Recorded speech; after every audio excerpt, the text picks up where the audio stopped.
I'd like to call this meeting of council for Monday, October 30th to order.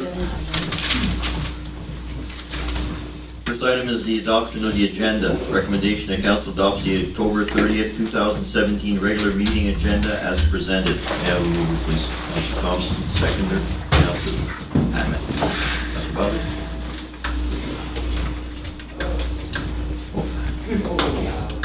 Thanks, Mr. Mayor. Yeah, there's two items on the agenda tonight that would normally come to a committee of the whole meeting. Usually when we're discussing bylaws, they come for a robust discussion at the COTW where stakeholders can have input on it at the time, and also with fee-for-service agreements, the same type of arrangement. And tonight they've been put on the regular agenda, which I think is unfortunate. It doesn't give us a chance to really discuss them fully like we normally would. Just curious why this procedure's changed tonight, and I would prefer to vote against the agenda to put these on to a COTW meeting. Which bylaw are you referring to? Oh, the zoning bylaw. Or CEO. Your Worship, just for time-wise, they put the zoning bylaw as an introduction. We're not asking council to actually, it's just an introduction, correct? That we're giving the first and second reading, but it's not tonight. Yeah. So it's the fact that sometimes if we have to do an introduction, we'll have to do it at a regular meeting in order to meet our timelines, and so it's an introduction for council to look at the zoning bylaw for conversation. Councilor Butler. Yeah, I would definitely be in favor of having it for conversation, but it was my understanding that we were adopting first and second readings tonight. Is that not correct? That's what I thought. Are we? Sure. It's through the mayor. Thank you.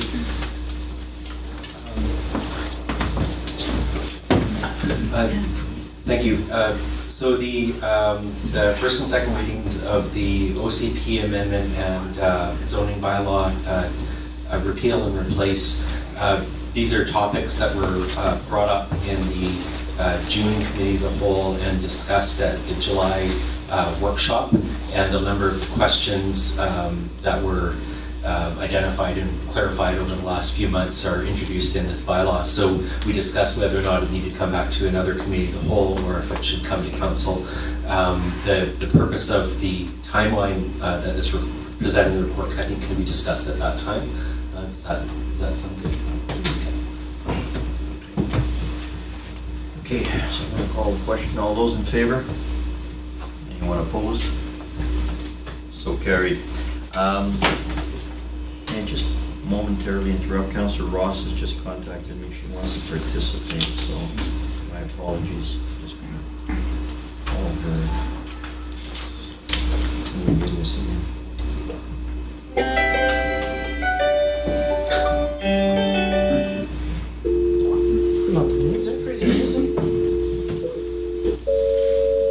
Actually, I was going to complain about the lack of elevator music in our elevator. You can make a motion later. About that? Make a motion later. Well, because of that, in your local calling area, it's not necessary.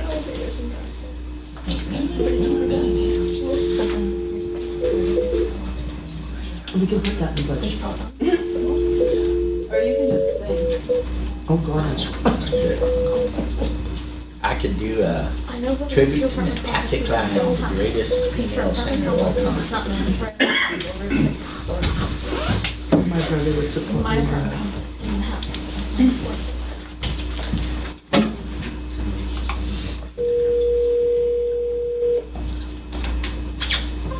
Hello, Klein speaking.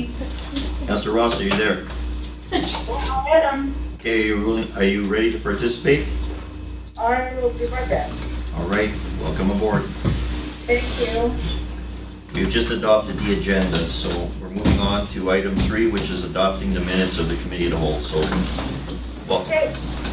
All right. Thank you.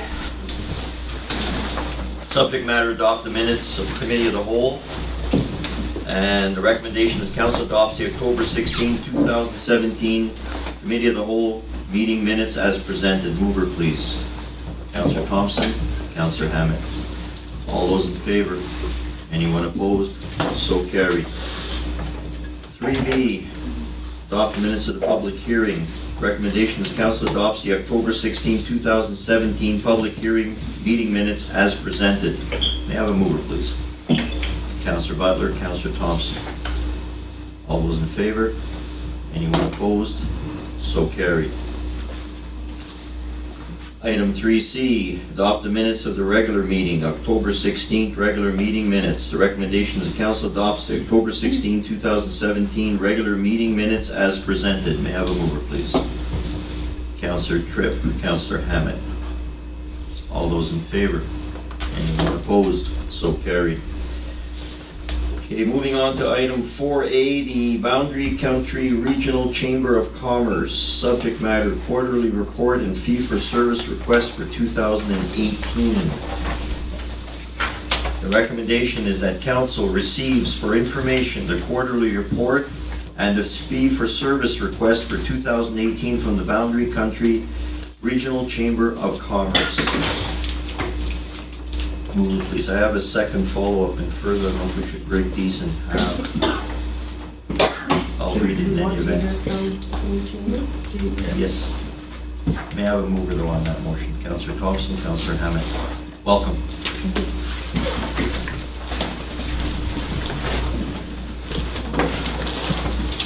Okay. I don't know how to turn this thing on. Just the side button and then front. Yep.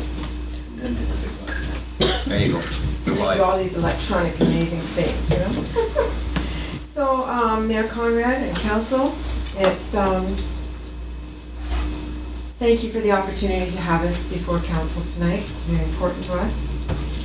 So in the 5 years, since its founding, the Boundary Country Regional Chamber of Commerce has played a key role in Grand Forks. The Boundary Country Regional Chamber of Commerce hired new Executive Director, Kendra Begg, in June 2017. Kendra has worked hard to represent this organization across the entire Boundary region. Of course, we understand Grand Forks is the largest business and population center in the region, and as such deserves a major Chamber of Commerce presence. We are a spokesman for business in Grand Forks, and we promote it at every possible opportunity. One of the key goals Kendra identified was to reestablish relationships with businesses and community organizations. We are pleased with the work of Kendra and everything she has accomplished in the few months she has been here. Key accomplishments we'd also like to highlight. Membership has doubled since June and continues to grow. In early May, we had several requests to cancel membership. We're happy to report all have been retained and renewed. In fact, we have letters from members congratulating Kendra on a job well done. Movies in the Park sponsorships have been secured for 2018, allowing for 9 movies to be shown in Grand Forks, 3 in Christina Lake, 3 in Greenwood, 3 in Midway, and 1 in Rock Creek. Pumpkin People was a great success with a total of 30 businesses participating, which is a 30% increase from 2016. New grants and fundraisers we will be initiating in 2018 to ensure our Boundary Country Regional Chamber of Commerce remains sustainable. Creation of an events committee. The goal is to connect organizers with vendors and create an exhaustive calendar of events that is accessible to the entire Boundary population. Listed are some of the 2017 events hosted and participated in by the Chamber in Grand Forks. 3 business after business open houses and networking opportunities were held at Gallery 2, Juice FM as the host, Mineshaft Restaurant, True North Distilleries is coming up in December, reestablished a working relationship with the Grand Forks Downtown Business Committee, and collaborated on several new initiatives. Summer Block Party, we assisted with setup and created games for kids. Fright Fest organized scavenger hunt, pumpkin people, and decoration takedown.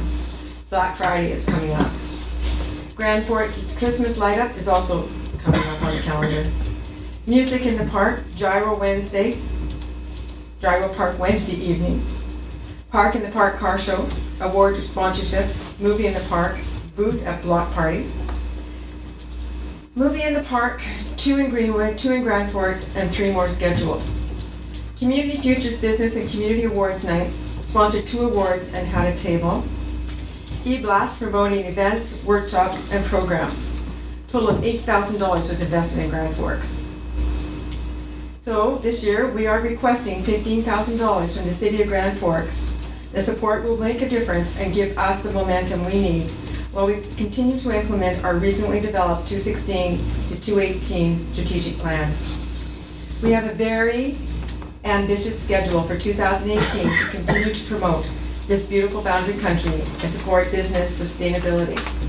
BCRCC believes that the Chamber is consistent with the mission and goals of the City of Grand Forks and hopes that the City will find it in its budget to support the Chamber again in 2017. If we can provide additional information to encourage consideration of a request, please feel free to contact me at heartandsoul@telus.net or 250-442-0661. So thank you for giving me this opportunity, and I appreciate your time.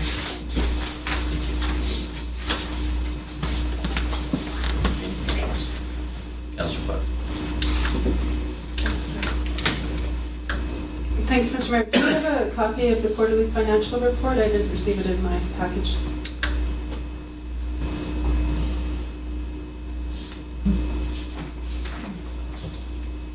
I have a financial report, like the budget for 2018-17, but we don't have the report done from our bookkeeper. Oh, I have it due, I guess I would say. Councilor Tripp. Thank you, Mayor Conrad. Yeah, that's information that we really need to see, and I don't know why those reports might not have been forthcoming. We haven't seen anything from the Chamber of Commerce for many months. Actually, I don't think we've seen anything since 2016 or maybe even 15, other than a budget that for 2017, and we had requested that the Chamber come in to explain the $19,000 shortfall on this budget at the beginning of the year. That was done when we were in our sessions where we were going through our own financial planning. And I do believe that someone did come in at that point and explain things. Unfortunately, I wasn't at that meeting because I was having some cataract surgery. But unfortunately, there has been nothing put down in writing. Also, too, I'm a member of the BCRCC, and since the last executive director left, I have not received one piece of communication. So basically, I have been completely out of the loop with what's been happening with the BCRCC, and I'm struggling with this. I'm struggling with trying to figure out where the BCRCC is currently at, and I'm just not necessarily seeing the accountability issues that we basically need in place to go forward with funding the organization. That's my personal feeling here. Mayor Conrad, I have a question. Go ahead, Councilor Ross. Thank you, Mayor Conrad. I have no problem. I don't have a personal agenda here. I have no personal opinion. I've just been reading the documents, and I just have a question. In conclusion, it says that they request that the Council for the City of Grand Forks adopt a resolution stating, so just want to make sure everybody is on the same page as I am, that a fee for service contract for 2018 be approved in the amount of $20,000. So I'm assuming that that's been corrected to mean $15,000. Yes. And then it's full stop, period. And then there's another sentence, and I just would like some explanations on this next sentence, because the next sentence isn't complete. It says, with the expense that $5,000 be invested directly within the City of Grand Forks. That doesn't make sense to me. Perhaps Kendra or something can explain what that sentence means to me. Thank you. Absolutely relevant. Go ahead. Thanks, Your Worship. So two things to deal with that 15,000. This is my first time coming before council to do a report. And when doing the delegation of my fee-for-service agreement, the one that was done prior to that, that's what it had stated, and that was an oversight on my part when I was going through and editing and updating for what was coming today. So it was to request that 15,000 be for the fee-for-service agreement. We do understand that the DBA has gone for the first for 5,000, so I understand that, and I sent an amendment out to Diane and to Daniel Drexler for tonight's thing. As for the Bev Trips question regarding the funding, the last report that I had from Kathy Wright, that there was a report that had been done back in May of 2017, at which point you were given the financials, and our fee-for-service agreement came through in June. So our first quarterly report, I called to request one for August and found out the committee of the whole meeting had been cancelled. I requested to come in for September's committee of the whole. Unfortunately, all 3 delegates' places had been taken and there was no space for us to come in. And the next one was to be October 16th. October 16th was the beginning of Small Business Week, and I had an event booked for that date at that same time. So I booked a meeting with Daniel Drexler and Diane Henrik, and we met. And at that point, it was brought to my attention that within our contract, Council had made a resolution in early spring that fee-for-service agreements and quarterly reports can be presented at regular meetings rather than at committee of the wholes. Therefore, I requested a delegate tonight to be here tonight. I did bring with us a budget for 2017 and a budget for 2018. I did not bring the financial reports on where we're at currently, because at this point, the last budget, we haven't had a meeting with my board since June. Summer was taken off, July and August, and we were supposed to meet in September, at the end of September and at the beginning of October. Both of those meetings were canceled due to no quorum. At the end of September, there was a fatal accident on the highway, and it blocked 3 of our members from coming through. 2 weeks later, we booked, and again, there was a fatal accident, which was really unfortunate on the Thursday. And we had 2 of our members, including our president, who was blocked from being able to come through and make it for those 2 nights.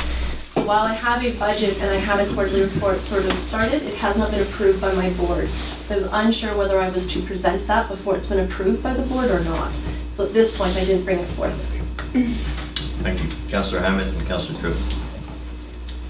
Yeah, I've seen an immense change and progress in the chamber since June. I've seen an increase in the involvement in our business community. I've seen the membership go up. I've seen more satisfaction in the business community with the way the chamber is communicating with the members in the business community. They are asking for 15,000, not 20, and I think that because of all the confusion since the AGM in March to the June recess for the summer, I think you even have a different bookkeeper now. So I'm not surprised that they don't have financial statements to show, and I'm not concerned because I've seen the membership grow. I know that they're getting, they're connecting with the community now, in the business community. I think when Kendra came in, the membership was actually at about 65 members. It had plummeted to less than half of what it had been, and now I think it's about 130. So I think that if it keeps going in the direction that it's going to be sustainable. And I certainly don't have a problem supporting the chamber for their fee for service. Thank you, Mayor Conrad. Yeah, I hear what people are saying, but unfortunately, I as a member have not been communicated with at all since the new executive director came on. I guess I'm thinking that 4 months is a fairly long time to not have a meeting. And I can understand extenuating circumstances, but I believe that an organization should be able to get a quorum together within 4 months. And I do appreciate the fact that you said that there were financial statements that were presented in the spring, but unfortunately I don't think any of us got those. And so I don't know in what format they were presented. So whether you said they were presented or not, I would need to see those financial statements as soon as possible if they could be made available, and I'd appreciate that. And also too, some statistics on, you know, who has come on board, how they've come on board, how are you retaining them, just the different things that give us some confidence in where the organization is going. Because so far, since the big thing that happened in the summer, basically there's been nothing to give me any personal confidence of where the BCRCC is now at. Can I just read that for a minute? Councillor Hammett and Councillor Butler, and carry on. Yeah, can I just say something? I know Kendra's been out there communicating with the business community, and that is the role of the chamber. I just want to know what business you have as a business that she would communicate with you other than an associate member. So you may not see her on a day-to-day basis, you may not see her on the ground, she may not be knocking at your door, but she is out there on the street going in to see the businesses that are the chamber is comprised of. So the business after business has been sent out to members to attend. That's all I have to say. Councillor Butler. Thanks, Mr. Mayor. Yeah, one of the concerns that I have is the fact that there hasn't been a meeting since June, yet during that time, a president was removed and a new president was voted in without a meeting, and somehow the chamber has put together a proposal for council tonight without having a board meeting.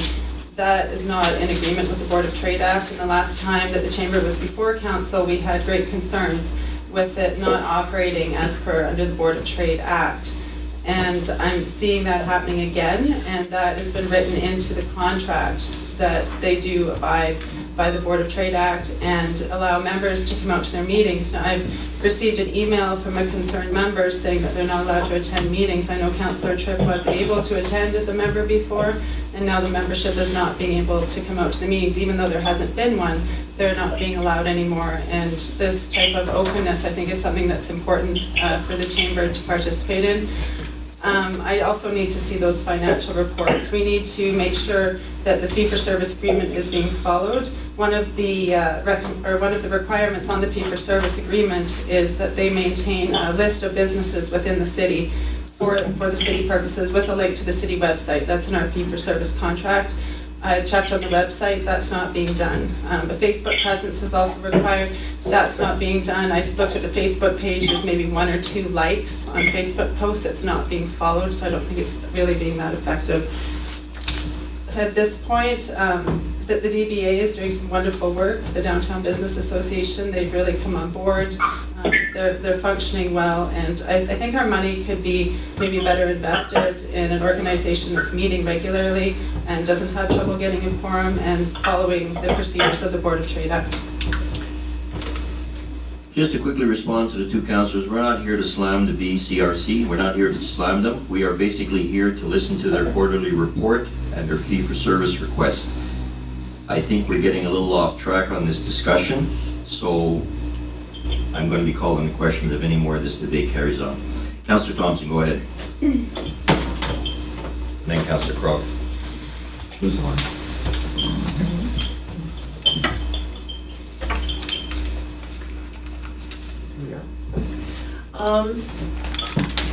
I heard Kendra, or pardon me, Kathy Korolak in her presentation, and I believe that Kendra also made reference to the fact that she was not hired till June.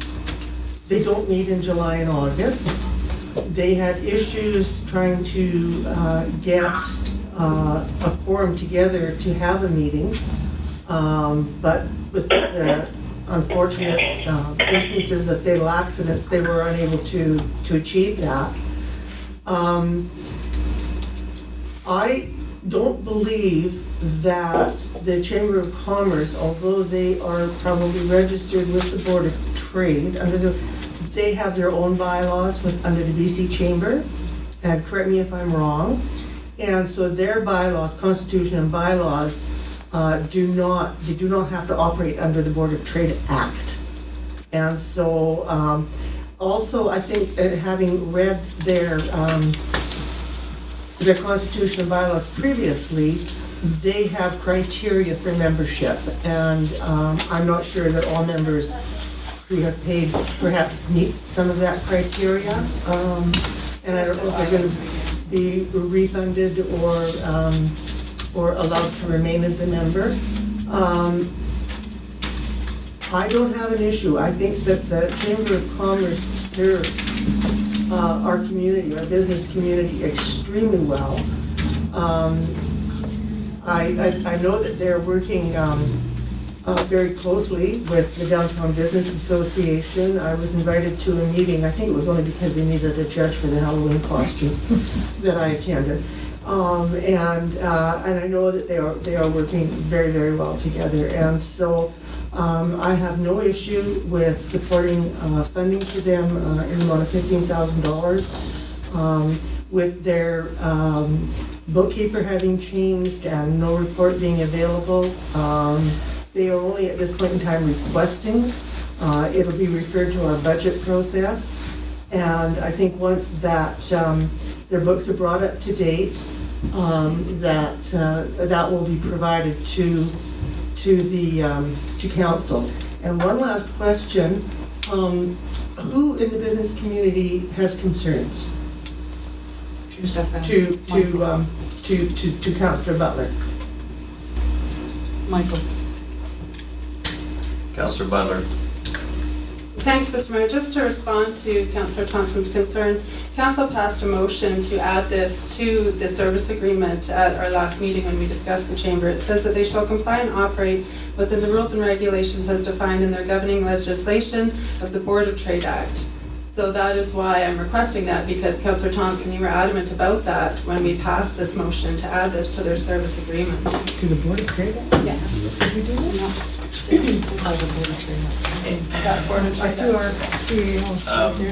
May I again reiterate, we're not questioning the credibility here of the Chamber. The question was asked, it did not present financials. They have responded by saying that they will present and supply the financials. So at this point in time, we're going down a path that is of there's nothing to it. So Mr. Mayor, I'd like to make a motion to table this until we receive financials. I'll second that. What do you want to table, Councillor Butler? We're receiving it for information. And referring to the budget process? And referring it to the request for a 2008 budget. But Right, so I would like to... The first motion was only the initial one. So you've only made a motion to receive for information? Yes, we have not. I've broken it up in two. Okay. Councillor Krog? Yes, I've been sitting here listening. I've had lots of contact with Kendra. I can't hear Neil. Can you push up, please? Oh, I hate this thing. It's not even on. I'll just talk louder. As a business, I've had lots of contact with the Chamber. And yeah, there's not a problem. I don't see what, I get emails, I get all kinds of stuff. Okay. Okay, I'm going to call the question. All those in favor? Anyone opposed? Yes, receiving for information the quarterly report and the fee-for-service request for 2018. That's the first part of the recommendation, because I broke the recommendation in two. So again, all those in favor?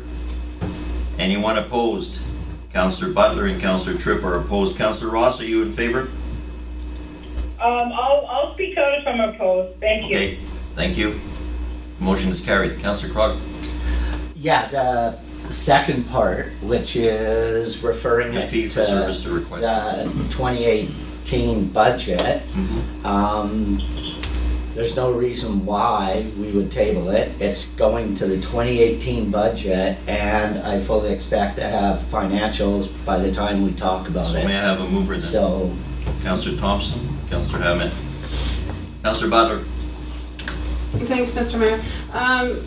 So if we're planning on having financials at that point, I just have one question for the financials that I was hoping could be supplied at that time, and that's to do with travel expenses over the last 4 years.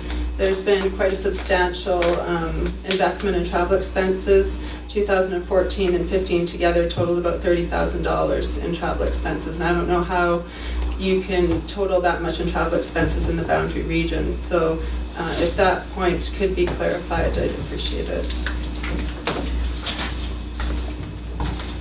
Thanks, Your Worship. So there's a couple of things. Again, I've looked at the budget from 2014, 2015, and back at that time it was a transfer between Sarah Winton and James Wilson.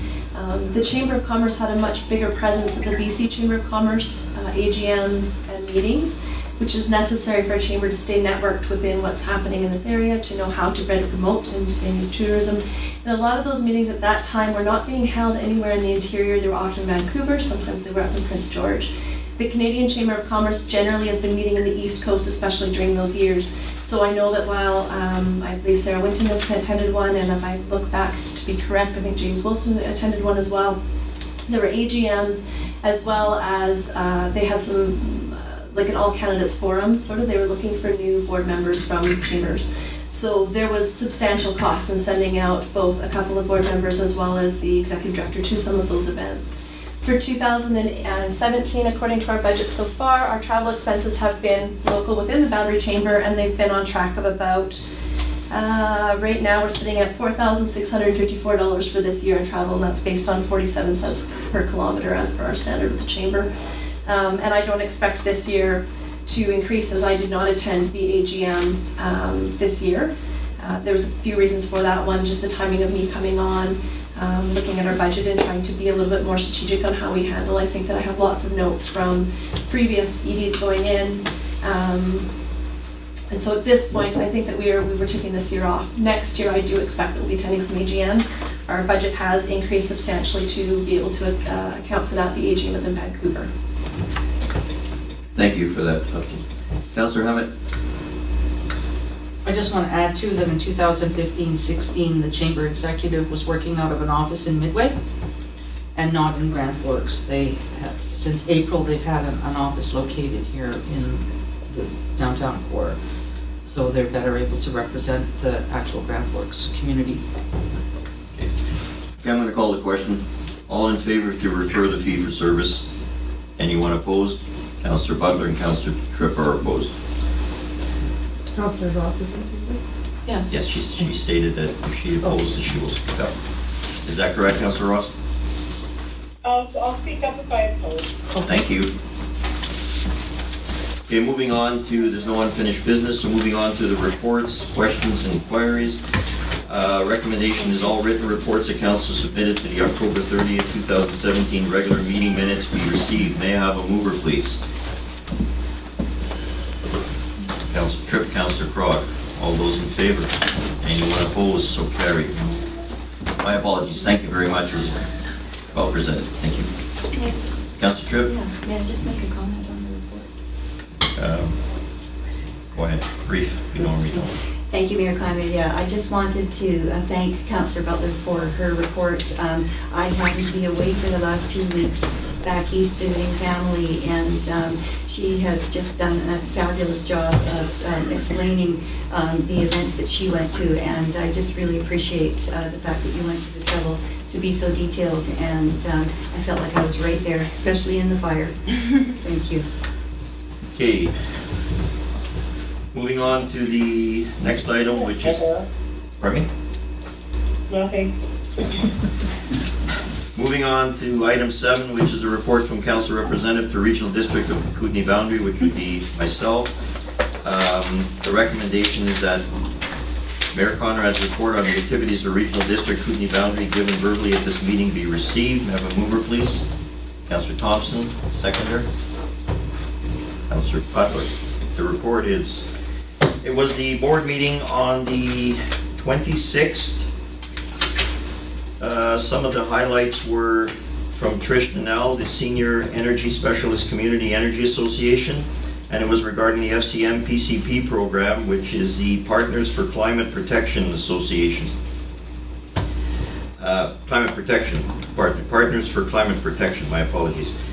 And it was a reminder to take the Climate Action Charter and the Accelerate Kootenays. Some of the highlights were that the RDKB new and valued CEA member, which is the Community Energy Association. There was an outreach program also launched at this presentation, which encouraged a lot of communities to get on board with the PCP program, and unless we already are part of it, it would be a good idea to get a motion to get on board, because it has its advantages to be part of this PCP program. And also, on another note, at that meeting, we also discussed very, very briefly the marijuana situation, which I believe is on the agenda this evening too, where the letters were sent by 2 municipalities already, from Midway and from Rossland, and the request was, did our council send any letters yet? And my response was not, so we probably will be discussing it this evening. Other than that, there wasn't much else at the meeting other than issues that concern the lake, and all of which is available on their website. Having said that, all those in favor to receive? Anyone opposed? So carried. Moving on to item 8A. Recommendation is that council instruct staff to omit the councillor's name that moves or seconds a resolution during the minute-taking process for any type of council or committee meetings as of November the 1st, 2017. May I have a mover, please? Councillor Hammett. Second with Councillor Thompson. Any discussion? Councillor Butler. Thanks, Mr. Mayor. Yeah, we discussed this already at a previous meeting, and I voiced my objections then that I would prefer to see more open and transparent government. That within our minutes it needs to be included who makes the motion and who seconds it. Robert's Rules of Order in their new edition still says that they recommend that the mover be included. That is the recommendation. It's not that they don't say that you have to, but they suggest that you do. It is best practice. It has been done for years and years. We wouldn't see anyone in Ottawa not taking responsibility for the motions that they're putting forward. The taxpayers want to know what their councillors are doing and who's making motions. At the time that the motion's made, it is a personal motion. Once council adopts that motion, it becomes a motion of council. But I find it very helpful when I go back and look over minutes to see who's made a motion, to be able to follow that train of thought through with different types of motions that come before council and to see patterns. It's also helpful for reporters. It's helpful when people do want to FOI. I think it's important that the person that's made a motion take responsibility for that. And if they don't want to, then maybe they shouldn't put the motion forward. And I think people need to think about seconding a motion. Is it valid for discussion before you just put your hand up to second? If you're not willing to take responsibility for something, don't put the motion forward. As far as staff saying that it could be dangerous for people, I don't know. I mean, as councillors, we have people in the public irritated with us, and I've had things happen to me, and I'm not afraid to put my name on a motion still. It's maybe in bigger towns that might be an issue. I know some towns have switched to adopting this process, Castledorf for instance, but I think if we run a tight meeting where it's very clear who's made a motion, who seconded it, staff has no problem figuring it out and including it in the minutes. So I'll be voting against this. Thank you. Councillor Thompson and Councillor Hammond. Thank you, Your Worship. I will be supporting the recommendation and the motion. To me, it's not important that I have my name attached to a motion that I might move, or to have my name attached to a motion that I might second. What is relevant to me is the motion itself and the action that it's going to be taking. And if people are that interested, I know that the Gazette on certain issues does report on how, excuse me, how it was handled and voted on, and how individual members of council voted. And I know that Mr. Johnson on GFTV, you can watch, people that are interested can watch the meetings, and he's very generous in that he segments them in a pie chart, so you can watch that portion that you're interested in. I know that sometimes it's difficult for staff to, when they're taking the minutes. I mean, for instance, Daniel is working, he's doing the minutes tonight, and he's concentrating on his on his computer, and it can be confusing as to who made the motion and who seconded the motion, and to me, that's not the issue. It's the motion itself that's the important part. And I'm not that vain that I need to have my name attached to the minutes. Councillor Hammond? Yeah, you know, we were elected to represent the community and make the best decisions for the community, and I don't think it's important who makes a motion. I think it's important as the outcome of the motion. And we're not partisan, we're not running party lines, and we're not using the council gallery to campaign for the next election. We're here to benefit the community and make the right decisions for the community. So I agree that we don't need to know who moved and first and seconded it or who made the motion. The community needs to know what the results were, and I agree with Councillor Thompson. You can see them, you can view them online, or you can read the paper.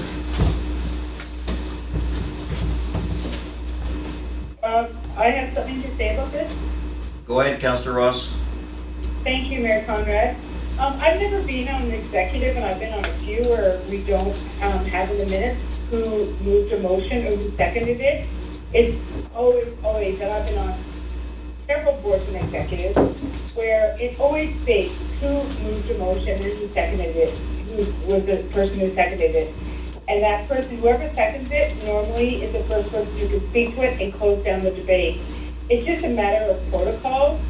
And so, to be honest, sometimes I'll put a motion forward and I'll know that it may not get a lot of support, but I will believe as an individual that it's an important motion.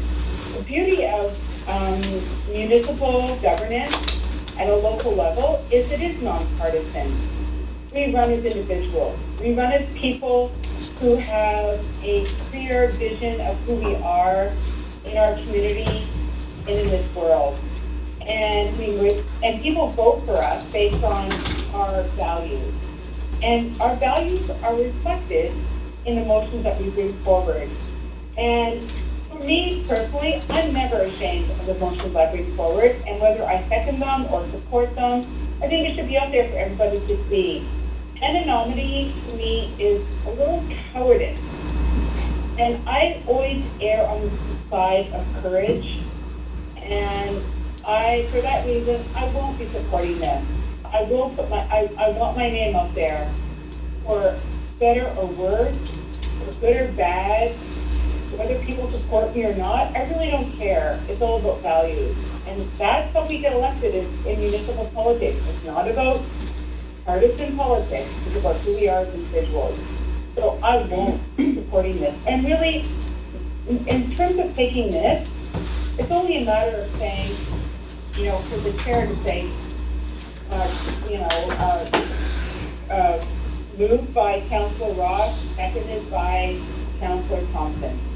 And the minute taker can just put that on there. It's not that difficult. It doesn't make the job that much more difficult. So really, I really don't support that based on the fact that it's going to make the job of the minute taker easier. So I won't be supporting this. Thank you, Councillor Thompson. Councillor Ross. Councillor Thompson. Yeah, I mean, strategic impact, enhanced staff and minute-taking efficiencies, really? I hear what Councillor Ross is saying, although I can't support her reasoning.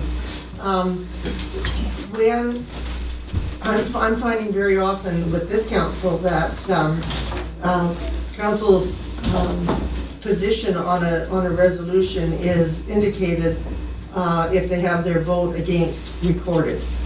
And so the public does know who is doing what if they're that interested. And I've been on boards, several boards, as have you, Councillor Ross, and many of them do not record names. They just say moved and seconded, and what the meaning of the motion is, and whether or not it was passed or defeated. Councillor Krog and Councillor Tripp. Okay, Councillor Tripp and Councillor Krog. Thank you, Mayor Conrad. Just listening to the discussion, I will not also be supporting, I also will not be supporting this resolution. And my main reasons for doing that are for accountability purposes. I do think that if we have put a motion forward, doesn't matter whether, why we did it, our names should stand. And also too, I believe that it makes it easier for other people who are looking at our minutes who may need to find out that information quickly. If it's on our minutes and it says right there, moved, seconded, they don't have to go back to go through an hour and a half or 2 hour tape to find out who made those motions. They don't have to call staff. It's just right there as a record in writing. Councillor Crog, and then Councillor Butler. Okay, and then we'll call the question after that. Yeah, like a lot of people have sat on boards and all that stuff. I've sat on councils, I've sat on regional districts, and I have seen blatant, appalling grandstanding, personal agendas, and political games all played with first and second, right? So we represent, yeah, we're individuals and we get elected for our values and stuff, but now we're a team and you do have the results right there that 2 people opposed it, 3 people were for it, etc., etc. So again, it's not a popularity contest. It's not. I've seen people that have gotten the gallery just going crazy because they threw something out with no regard to anything or decorum or anything. It's old-fashioned, and I've seen the most of it because I've sat here the longest, and I think it's a good idea, so I'm going to support my idea. Or not my idea, but my thought. Never mind. Okay. Just a quick comment on that statement, Councillor Crog. You stated that they drive the gallery crazy. That'll occur no matter what, because the motion will still be made by the individual and recognized as such, and the grandstanding would still continue because it's not going to be recorded. But at the moment that it occurs, the individual's name is still visible right at that meeting. So it doesn't deter anything from that. Actually, I would disagree that if I want to throw out a flippant motion and maybe even get somebody to second it for me. Like I say, I want to spend $6 million to cure homelessness tomorrow. Okay? So if I make a motion, somebody seconds that, right? It's gonna... But it's still out there, but it's not being recorded as who. No. That's no, all. That's the only issue. That's why I'm saying, like, I wouldn't put it out there because I'm not pandering or playing to an audience or a crowd, is sort of where I'm going. I don't, what do you define as grandstanding? That's a term that's used fairly loosely of late, so can you describe what grandstanding may be? I don't think we're supposed to debate with each other or discuss with Okay, each other. unless there's any other... I was on the list. Okay, this is your last kick at the bucket. Go ahead. Thanks, Mr. Mayor. Yeah, I've sat and listened to council members criticize politicizing things or grandstanding or putting out motions just to get public opinion. And, well, that can be taken to an extreme and looks awful. It does. And I think the public's smart enough to figure that out. If somebody's doing something that blatant, that makes them look bad. But the politicizing part, that's democracy. That's what our governments are built on, and it's the best system in the world. So to criticize democracy and to take away the openness and transparency of government and democracy in this country, I don't think benefits anyone. And it's unfortunate that we're going to head that direction. Questions? My only last comment that I have on that subject matter is exactly what, based on Councillor Krog, what he just said. Once it's out there, it's irrelevant whether it's documented or not at that point because it's already occurred. So, based on all of the facts that I've heard so far, I'm going to be voting against it also. I'm going to call the question. You want to have the names recorded? Is that what you're saying? No, I'm calling the question. All those in favor of having the names removed? as the motion says. All those in favor? All those opposed? Councillor Ross? Yes, I oppose. Okay, motion defeated. Moving on to item 8B. It's the stakeholder submission cannabis legalization and regulations in BC. Recommendation is council supports the following policy submissions to the province's stakeholders feedback process. Minimum age, personal possession, public consumption, drug impaired driving, personal cultivation, distribution model, retail.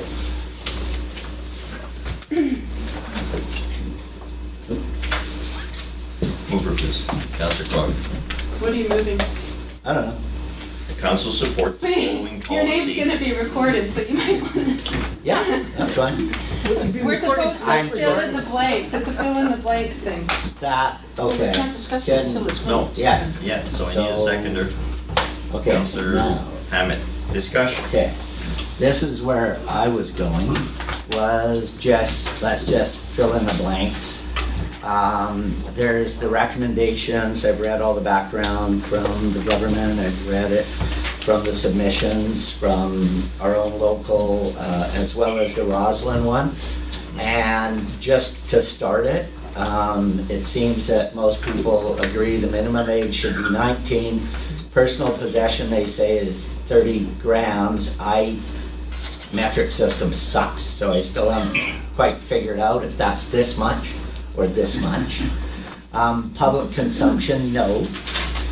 Drug impaired driving, bad. So zero tolerance with learners and all of that other stuff, they say. Personal cultivation, they say 4 plants. Distribution model and retail model, most of the other communities are looking at government, like liquor stores, pharmacies. It could be that. I also think that owner-operator ones, because again, they would have way more information on the effects and everything as opposed to somebody at a liquor store. Okay, so now everybody else fill in the blanks. Councillor Thompson, then Councillor Trick. I agree with the minimum age of 19, personal possession 30 grams, public consumption no, drug impaired driving 0 tolerance, personal cultivation 4 plants, distribution models.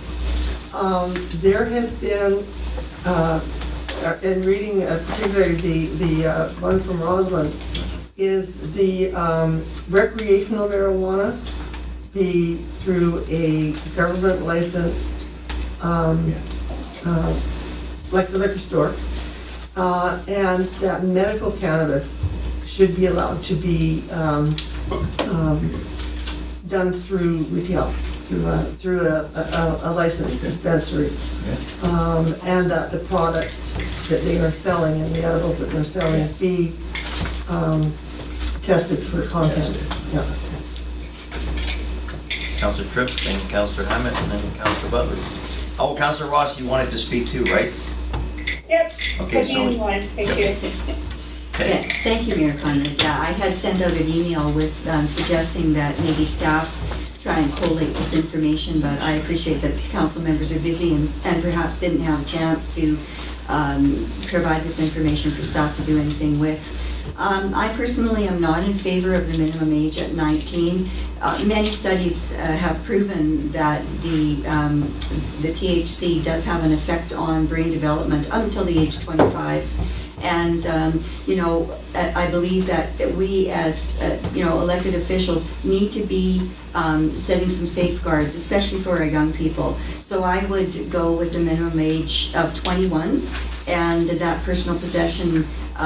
Then also I would see that going down to 20 grams instead of 30, because cigarette packs only have 20 cigarettes in them. Basically, I'm thinking if one joint, they're saying that one joint equals 0.66 up to 1 grams, then 20 grams is equivalent to 20 cigarettes. So if someone was smoking, I don't know how much they'd smoke. If they'd smoke 20 a day, I have no clue because I don't do it. But anyway, that would be my recommendation. I put on here too, no possession for use under the age of 21, no public consumption, and the two other councillors who have spoken have agreed with that. Zero tolerance on drug impaired driving, both other councillors have agreed with that. 4 plants, I don't have a clue how much that would produce, so I'm assuming that's okay. Distribution would be, I would prefer government distribution, and then for retail, public system administered by the government in a dedicated storefront that was not married to or aligned with alcohol distribution. So can we have clarification? Oh, why don't we just? Well, I just wanted to clarify. You can ask a point Point of clarification for Councilor Strickland. So you're saying that recreational and medicinal all under the same roof? You know, really, thank you, Councilor Thompson. I really had not, I mean, that was not a specific question that we were asked. And so I think I would defer on the answer to that to others who have more knowledge than me. Councillor Ross, I'm going to let Councillor Ross kick in here now. Okay, so I just find this an interesting conversation. I went to every single legalization marijuana workshop or plenary at UBCM that was available. I went to all of them. And over the past 12 months, I've tried to visit as many dispensaries within a few hundred kilometers of Grand Forks as I've been able to do. There's 10 currently operating out of Nelson alone. So for us to think that public consumption, drug impaired driving, personal cultivation, distribution hasn't been happening for, maybe 4 to 5 decades, and the scrutiny boundaries is a bit naive. It's already happening. So if you think people aren't drug impaired while driving under the influence of marijuana, you think that it's suddenly going to happen once it becomes legalized? People are going to smoke and drive? It's already happening. People are already personally cultivating, and they have listed the limit that it's definitely going to be 4 plants, but at one point they were so out of touch with reality that they said 4 plants no bigger than 1 meter. Well, they're 1 meter in diameter. If you grow a pot plant that's only 1 meter in height, then you just shouldn't be growing pots. Like, seriously. I hear Councilor Pepper laughing to know that it's true. And, the distribution model, I am not in favor of putting it in the hands of the Liquor Control Board, because that's going to shut down all of the dispensaries that are already operating and doing a fabulous job with consistency and supporting local organic growers.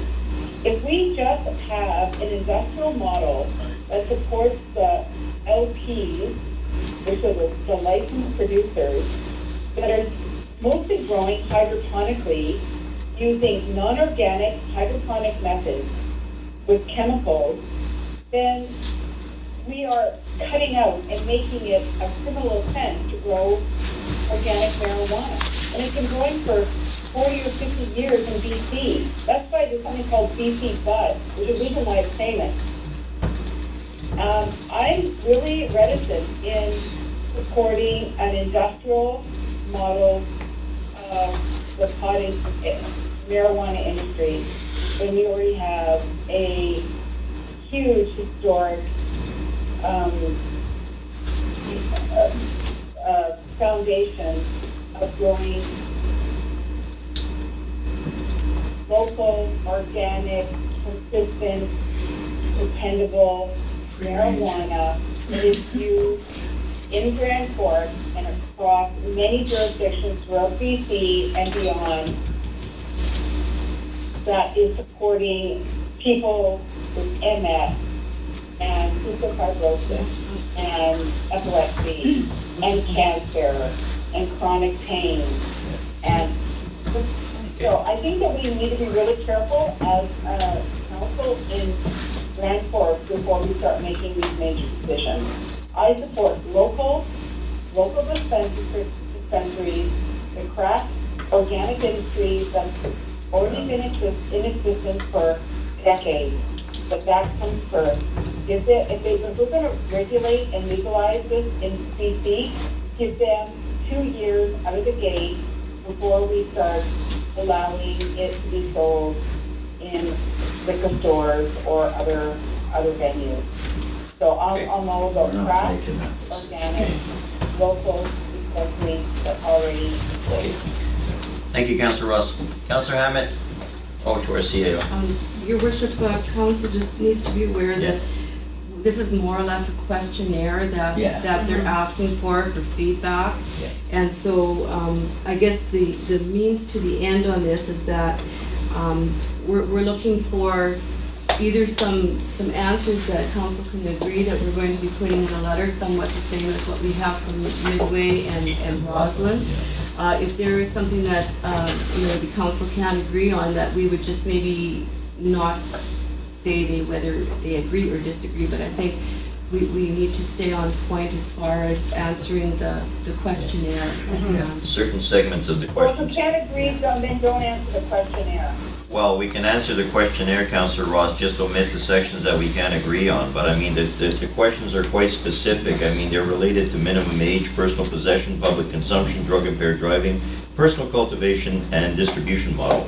So are you saying if you have a 4-year-old child, a grandchild, who is suffering from epilepsy, that you're going to make it illegal for parents to allow their child to consume any marijuana product? well, that's not one of the questions that they're relating to, Councillor Ross. They just want Not medicinal. I think you're confusing, recreational and medicinal.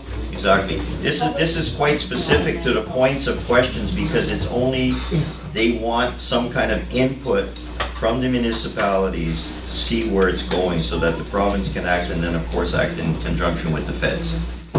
So at that point, Councillor Hammett. Thank you, Mr. Mayor. So for age, I think I would like to see it higher than 19, but I think it would be unrealistic. I think 19 would be the legal age. As with alcohol, because if you take it higher, you're just going to encourage more of an underground market, and you're not going to get rid of it, and that's the whole point of legalizing it in the first place. I don't know how much 20 grams is, but I'll take Councillor Tripp at her word that it's 0.66 to 1 gram per joint. That's what the literature said. I'm guessing you're not going to go through, like you can't compare it to a pack of cigarettes because a smoker can go through a pack in a day, whereas a marijuana smoker, I'm pretty sure is not going to go through 20 joints in a day. I hope not. So if they had 20 grams, that's 20 joints that should last them at least full day or full few days, a week. I'd say 20 grams is probably, I don't know, I'm just out in the ballpark here, but I'd say 20 grams. I don't think there should be any public consumption because people are offended by cigarette smoke and they're becoming more and more of a pariah out there smoking. And I personally don't like the smell of marijuana. But vaping, no, that's a whole other issue that was brought up in this. And it says that it doesn't have the same smell and it's minimized. So that I really don't care. It wouldn't bother me. I think impaired driving under the influence of marijuana shouldn't be any different than alcohol, and there has to be a legal threshold that can be monitored and proper laws in place for that. 4 plants, I think that's probably sufficient because they are pretty big and they do yield a pretty big crop. Distribution. I don't have a problem with public and private liquor stores, as we do with alcohol, and licensed dispensaries, providing they're licensed. And for medicinal purposes, I don't think there should be an age restriction, but that's not part of the question here. And I'd like to see that distributed through registered licensed dispensaries. And I could see pharmacies also taking that role on as well in the future, but I don't think that's part of this questionnaire, so. Councillor Butler. Okay, here we go. So Councillor Tripp and I did discuss this a bit beforehand. We sent out some emails, and I changed my mind a bit on the minimum age. I was thinking 19 originally as well, because it seems realistic. It's in alignment with alcohol and tobacco. But then I was reminded that as a government official setting the standard, we need to raise the bar. And we know from studies that this isn't good for developing brains. And if we want to set an example for our young people as leaders, I think we should do what's best for them. So I'd say 21. Personal possession, 30 grams. Oh my goodness, how much do you need to smoke recreationally unless you're having a party? You can get 4 small joints out of a gram or 2 big ones, and how many do you need in a day, really? I mean, are we promoting recreational use, or are we promoting people being stoned from the time they get up till the time they go to bed at night? I mean, that's like being an alcoholic. Do you want them to be stoned 24/7? 30's too high. I would say 20. Public consumption, yeah, same as cigarettes. It offends people, the smell of it. Drug impaired driving obviously needs to be monitored. I don't know the way to do that, but I know that people that are smoking are going to have THC in their blood for at least 30 days after they've smoked a joint, probably, unless they're doing some sort of cleanse. So that's going to be tough to monitor. You obviously don't want somebody obviously stoned driving. So I think there's probably other models that have been developed in Washington and Colorado that we can follow. The cops down there probably figured something out. Personal cultivation, I'm okay with people growing plants outside. If they want to grow more than 4 plants outside, I'm a gardener, go ahead. But indoors, you've got mold issues, you've got electrical issues. So indoor, I would say 4. Outdoor, I don't have a problem with more than 4. Distribution model, now this one, I'm in a bit of a disagreement with the rest of council on this, because first of all, I'm in agreement with Councillor Ross that we do need locally grown, small scale, as long as it's tested and regulated. I see the products that are being sold in Washington State are very well packaged, very well regulated and tested, and they've got a great variety of products down there. And it should be small scale. I don't want to see big business taking it over. I don't want to see the government taking over the cultivation and packaging. But the distribution model, I have to say, when I went into these private dispensaries down there, if you don't smoke, you're going to want to by the time you leave, because they're great. They've got music playing, there's a club atmosphere, they've got all these products, and it wows you. And you think, hey, why don't I try some? And I just think it's really promoting and marketing. And I mean, they were testing IDs when you went in, you had to show your ID.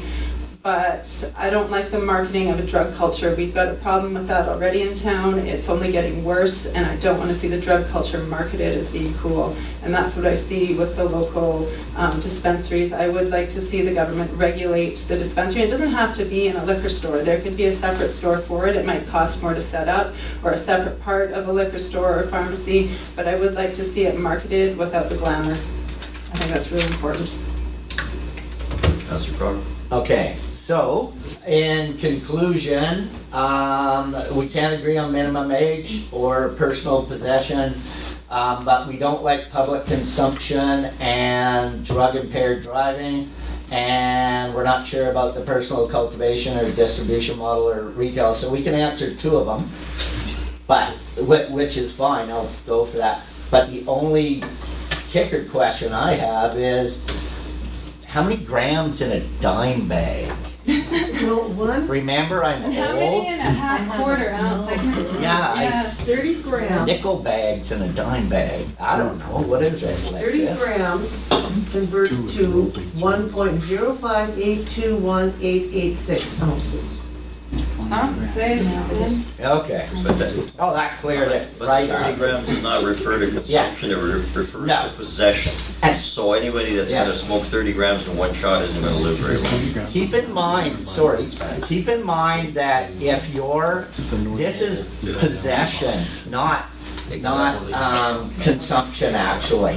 So the fact that a person lives 28 kilometers up the North Fork, comes into town once a month to get their supply and then go back, the fact that they got 20 grams or 30, everybody else seems to be agreeing on 30, so I don't think it really matters. But let's answer the 2 questions and then move on. What are the 2 questions that we agree on? Age? No, we didn't agree on What's age. the consensus on age with council? So let's just do a random quick poll. It's split between 21 and 19. How's it split? 21. 19. 19. 19, Two 21s and the rest 19. so 19 wins. Both of them both kids go to university at 17 or 18. Yeah, 19. that's because their brains Yeah, are. but some are still in high school at 17 or 18. University campus. And recommended for the 30 gram is the same thing as for Bill C-45, so, And the task force seems to have done a pretty good job on this. and as far as dispensaries, where they are and how they're done, they're still illegal, so that's a no-brainer. Yeah. At this point, they're still illegal. No, they won't be once it's legalized for record. But this has to be submitted by November the 1st, I believe it is. Yeah. Not mandatory. So, So, minimum Councillor age, did we say 19? 19. 19. Thank you, Mayor Conrad. Yeah, I can see where it is difficult to get consensus on all of this, and I'm sure that all of us would like to have, you know, whatever our particular desire is in there. That being said, there's one thing that is not a part of this recommendation that both of the letters that were sent in by Midway and Rosalind did address, and that was the public education issue. It wasn't actually asked for, but if we are going to put in a letter that just speaks to the two things that we can agree on, could we also maybe add something in there about public education, if we can all agree on that? I think so. Yep, I agree. Councillor Thompson. I totally agree with you on that, and Minister Farnworth, I believe it was, made the comment at UBCM that public education started that day. By how big a gram is. I told you 30 grams is just over an ounce. Okay. You didn't put it that simply before. There was I point know, dot it was dot point dot dot. Well, it was 1.0 whatever. Okay, so I'm going to call the question. Okay. So the question is again, that council supports the following policy submission to the province's stakeholders feedback process. Okay, is somebody typing in things or what? Trying to. So we have minimum age 19? Okay. Personal possession, 30 grams. 30. Public consumption. No. We agreeing on 30 grams? Okay, so who's all for 30 grams, which is an ounce? Ish. I'm okay with that. I'm okay with it. But that encourages the black market for distribution, that's all I'm saying, is you're gonna buy an ounce and then you're gonna sell it, you're gonna resell it. Why would anybody You're gonna buy sell it into quarters and, yeah. But if you reduce the public possession to 20, you also can encourage black market because then there's not enough available. So Yeah, that same thing. comes out the same. That's an irrelevant statement. If it's legal, they can buy it Yeah, cheaper. it's legal. They can get it. Wherever they can. But kids don't, they'll sell it to kids. That's all. Same with bootlegging. Yeah. It's gonna happen anyway. It's a long history where you Okay, so no public beer. consumption, no drug impaired driving. So far, everybody said 4 So points. that doesn't happen already. It does happen, but when this becomes legal, it'll give the RCMP tools Yeah. and laws to deal with it. They don't have that right now. So, They still won't have it. okay, They don't have the mechanism in order to test for somebody who is driving under the influence of marijuana, other than sticking their head in the window and smelling. yeah, but they That will. is evident Yeah. already in Washington State and other where the authorities have basically they have no control over the issue anymore. Yeah. We're just saying it's bad. Oh, So okay. You're raising 40 years of history in British Columbia and suddenly it's all bad. 40 years of history of stone driving is not good. How many accidents have been correctly? Okay, anyways, okay, let's refrain. from driving going down that impaired avenue. doesn't matter what This is from. all speculation, and I don't think Yeah. that we have the expertise to make these decisions. I'm saying pull up. Mothers Against Drunk Driving do have statistics on the impaired driving and accidents. It is. Even a party, Yes. somebody Yes. was inebriated, got behind the wheel and drove home. Are you saying it's okay? With to all drive due stoned? respect, Councillor Ross, it still remains to be seen. It still remains to be seen what input is put in by the municipalities, if it will even be acted on by the province or the federal government. So it's nice to say that they want our input, but will it even be acknowledged is the key question. Individuals can have input, not just, I Yeah. want everybody to put individual input. Okay, distribution model and retail. Why don't we say, doesn't really matter as long as it's safe, it's regulated, and if it's local or it's organic, And if you used in that's fine, right? But let's just say, we just want it to be safe, fair. We always like local, right? Small scale, regulated. Local doesn't Yeah. cut it. I mean, you have local industrial Chambers. models that are using the amount of chemicals that are used in a hydroponic system. She's right. Chemical residue on the leaf when tested is high. If you're growing marijuana or using marijuana as medicine, it should not have any chemical residue, but it does. That's why I say local, organic, craft industry, which is safe. Regulation Okay, is that's not what gonna I'm make saying, a difference. safe Already exists. and But that's regulated. safe is That's safe. not one of the questions, Councillor Ross. No, of course, like but they're saying not asking the natural. right questions, so you're asking me to answer questions that aren't even relevant. The questions are innocuous. Okay, It's like, Don't answer so that. we're going to agree to disagree, so let's move on with this. I'm not agreeing about the questions. I'm trying to do the best I can to answer questions that aren't really fully relevant. But, yeah, anyway. I think this is over our heads. Exactly, this should not have even been dumped on. And I'm not gonna, I don't think we should, as a council, are gonna have consensus on any of these questions. Exactly, that's what I stated. So, where are we, Councillor? Public consumption? Yeah, We might be public no consumption. public consumption. Yes.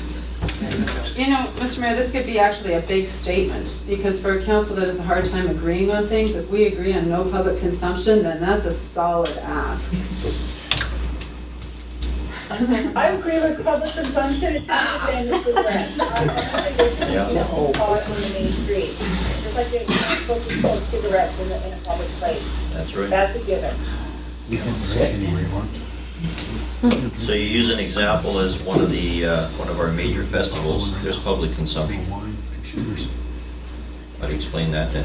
Well, in Rossland's, it says it should be left to the discretion of the local government and legislated accordingly. Because it's different from municipality to municipality and province to province, what And the that laws are. public consumption took place in designated smoking Yeah. public consumption Yeah. areas. Yeah. Exactly, like it is with smoking. Okay, what else is on the agenda? Yeah, let's move on. All right. So what are So, we gonna? do we we're have gonna the call it answers, question. does staff have the answers that they need to? It does, there's smoking designated areas If we only. could kind of just go on these options up here, that Yeah. way, Maybe we yeah, you should- can tell me which option we're on. Maybe we should defer this Oh. question until it's legalized next spring. Those, Option 1, 2, or 3. oh, where? Where's the option? Yeah, those Well, we just options. highlighted the yellow, so Oh. that's, we just highlighted sort of the basic options, but then council can craft their own. Is that in our discussion paper? Oh, that's the government, nah. We got minimum age, we got possession, we say no to public Oh, we're saying out of consumption. public consumption? Yeah, that's what I thought. Designated smoking Why area. would you But say then- no? Okay, so you're saying out of public consumption, how You're never gonna be about, able to evade public consumption. drug impaired driving? No, but this is what we would like to see. Oh. This is not, we're not telling the government what they're gonna Like do. zero, We are gonna be one of hundreds of municipalities that send in a thing. They're gonna go through it, they'll weigh it all, and then they'll do whatever the hell they want. So, yeah, let's just, shoot this So horse. this is, this is drug impaired driving. It's bad. These are the options that they. Yeah. Zero tolerance. I think zero tolerance. Yeah, I like the zero for the kids. Old people are fine. Talking about driving, kids don't drive. L's and N's, dude. Yeah. And 10-year-olds in the States. Okay. And personal cultivation, I think everybody said 4. Yeah. Yeah. Eh? I'm fine. Distribution And model. distribution model regulated. Safe. Okay, we're gonna call the question. Or question marks. Retail. Okay. That's what retail. So Staff, do the best you can. All those, Yeah. all those in favor? Anyone opposed? We'll give them to you guys. God help us. Just fill in the blanks. So carried. Moving on to 8C, a really interesting topic, a solid waste contract review. Recommendation is that council direct staff to hold a public engagement session prior to the end of November and report back on the results. So moved. Mover, please. Councillor Krog, seconder, Councillor Butler. No discussion, okay. No. All those, Just oh, quickly, I was wondering if our manager would like to comment on this quickly, just to give us a, why you put this forward, kind of thing? Because the contract. Through you, Mr. Mayor. Last time we had our contract renewed, there was some question about the garden waste and some of the costs associated with that. So thought we would have an open house, see how important it was for the residents, and see if they were looking at entertaining the idea of going to the regional strategy of pay as you throw out the garbage bags. So. interesting. Councillor Thompson. And an issue that I would like to see addressed is the recycling component of the contract. We've got these bins, but we've got snow and then rain, and what do you do with your recycling? They have holes in them. So, you know, unfortunately, they don't allow the baggies anymore, which is too bad, but I know that we have an issue at our house with that particular part of the program. This is, Councillor Krog. sorry, this is just asking that staff go gather information from the residents about what they think, and that's where I'll put in my own personal thing about what I think is good and what I think is bad. So this is just saying, hey, are we allowed to go out and talk to the public? So I support it. Okay, all those in favor? Anyone opposed? So carried. Okay, 8D, fire season deployment reimbursement from our fire chief. The recommendation is that council approves of the surplus of the provincial fire season deployment funds after expenses in the amount of approximately $11,330 to be applied to the volunteer firefighter training facility to contract the work of insulating the burn building fire room. Mover, please. Councillor Butler. Councillor Tripp. Discussion. Councillor Butler. Well, I promised our fire chief after such a great tour of the facility the other day that I'd be asking him more questions on this. So I'm just curious, insulating the burn, what does that mean? And also, they went out and assisted with other fires this year. This excess, is that what's left over after we cover the cost of them going out and helping the other communities? Sure. To our fire chief. Okay, so our burn building is constructed CCANs, or shipping containers, and over time with multiple high heat fires, they have a tendency to break down quicker. So we want to insulate, put some rock-wool insulation in, and then sheet it with sheet metal or sheet steel in order to make the containers last longer, because it's a lot cheaper doing that than changing them out. Okay. And the excess is after costs? Yeah, so there's a provincial interoperational agreement between the province and all the structural fire departments and that sort of thing. And we deploy out to the province to do to help other communities out. Then any funds, there's funds that are left over. There's a rate per hour for the engines and personnel and all that kind of stuff. And after all the bills are paid, so to speak, or the expenses, there's a little bit of leftover funding. In the past, we've been fortunate enough, last time we were fortunate enough to have someone go to the fire training ground, and we would like it to go that way again in order so we can keep improving the facility. Okay. Any other questions? Thank you. Okay, all those in favor? Anyone opposed? So carried. Moving on to item 9, item 10, information items.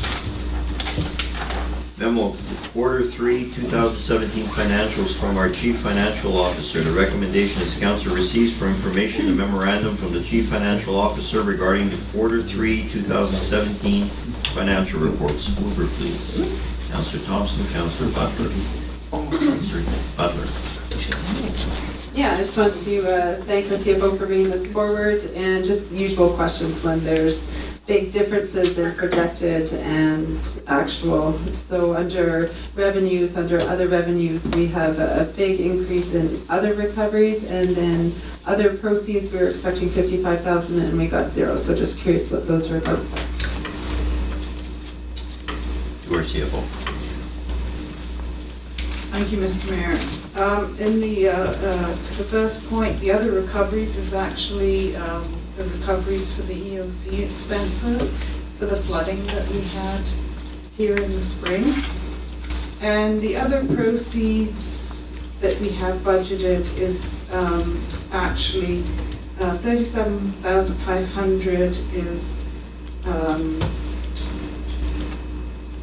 related to the I'm just trying to remember what that is. The other proceeds, is that what you? Yeah, you said 55,000. Yeah. That is for a study.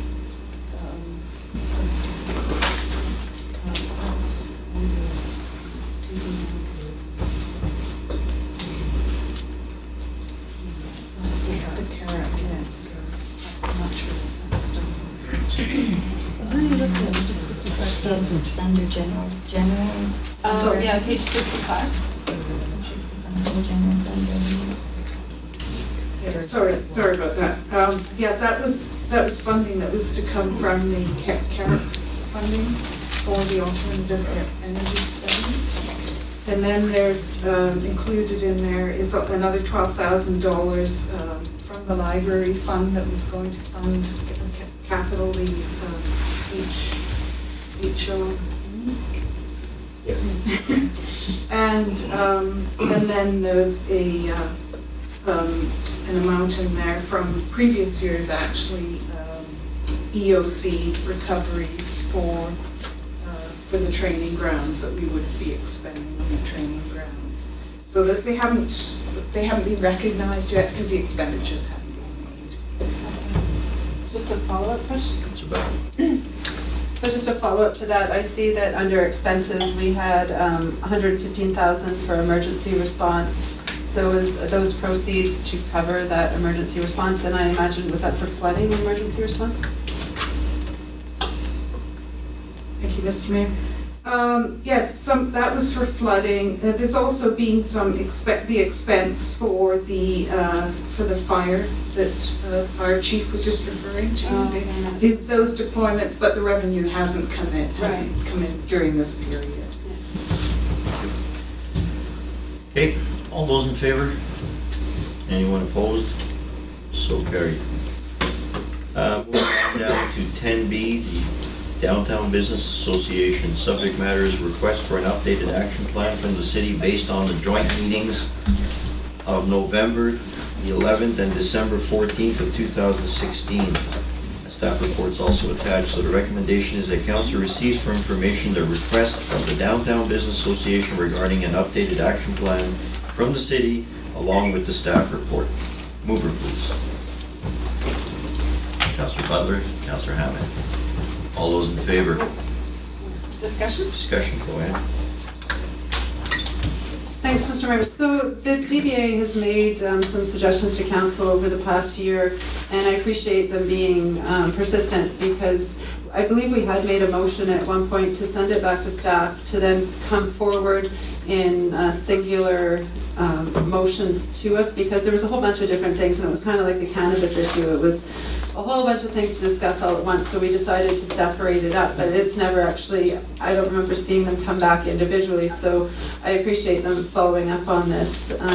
Their main issue here seems to be with the parking. I see that it's quite costly to enforce it, so I would not be in favor of spending $1,200 a month to enforce parking downtown. Although having 2-hour parking signs put up, I don't mind the $1,200 cost for putting up the signs.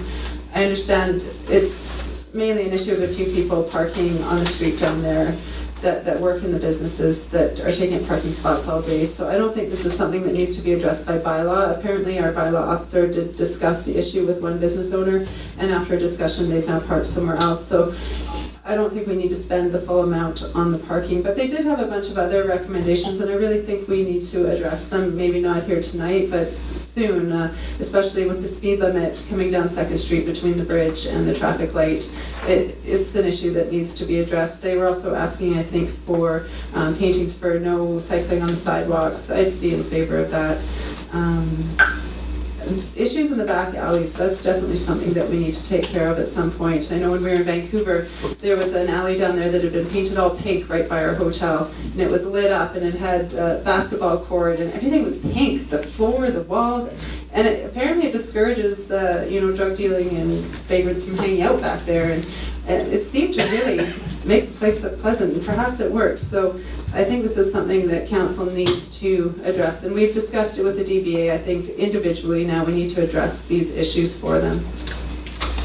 Councillor Krog? Again, it's a lot of information, but the recommendation is that we direct staff to engage residents in a discussion on the speed limit and parking time limits downtown.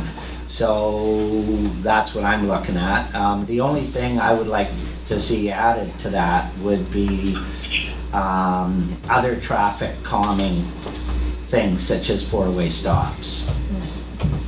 Councillor Hammond and Councillor Tripp.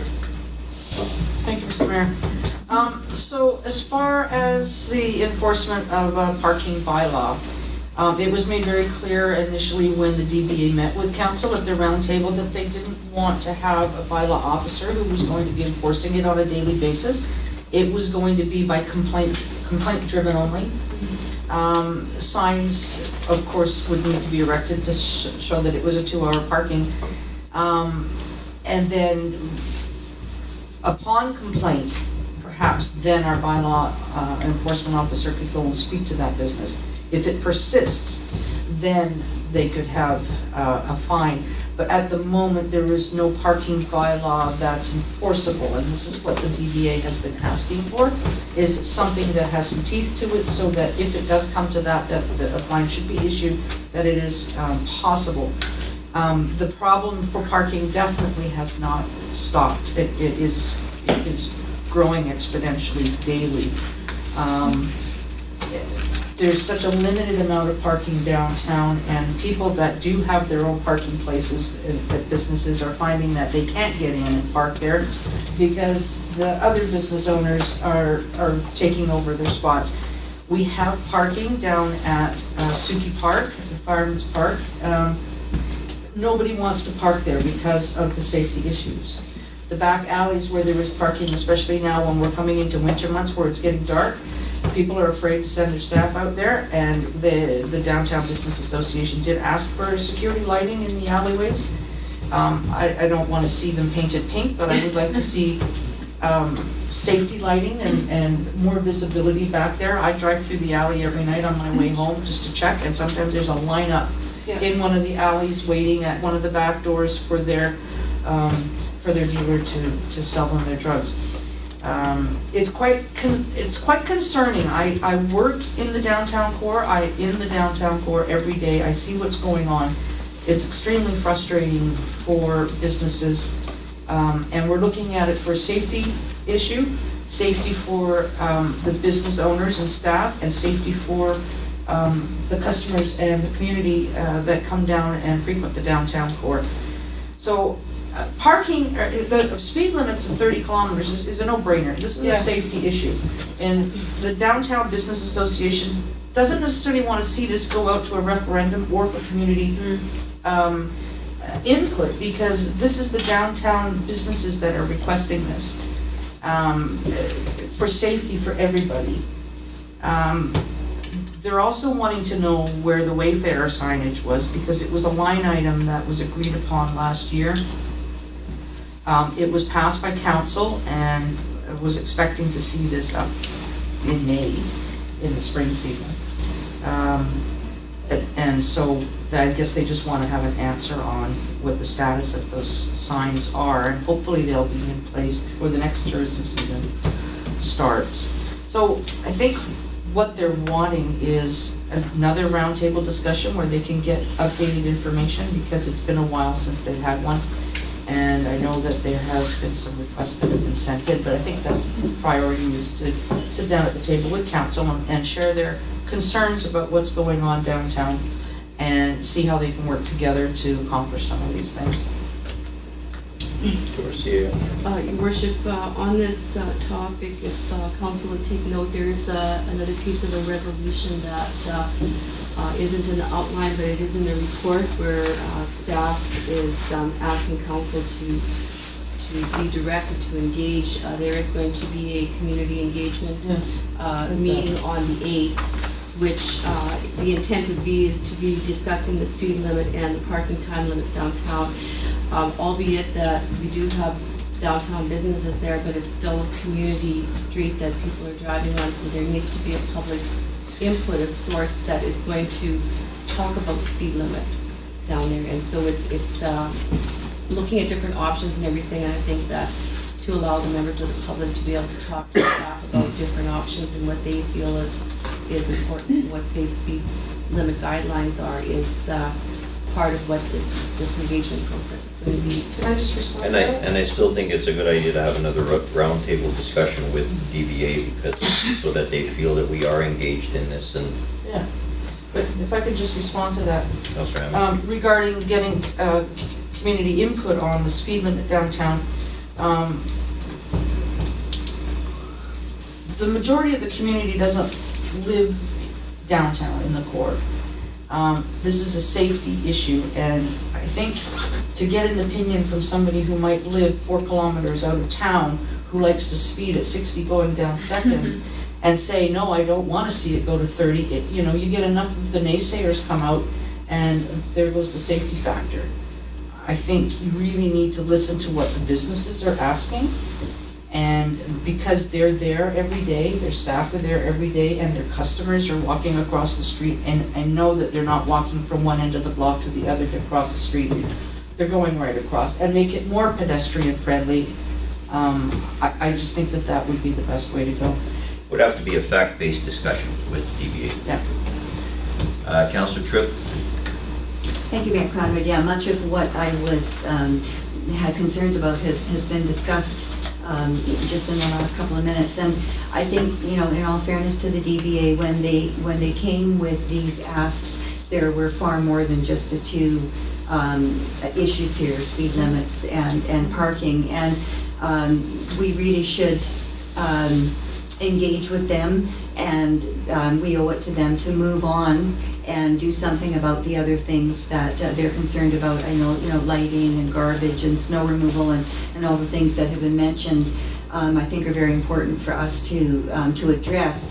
Whether that needs to be done by staff in some kind of a public engagement setting, if that's going to put more work on staff, or if that's something that council can just maybe with another meeting with the DBA and amongst ourselves come to some decisions. I don't know what's the best way of handling that, but I do think that, yeah, we should definitely get moving on it sooner than later.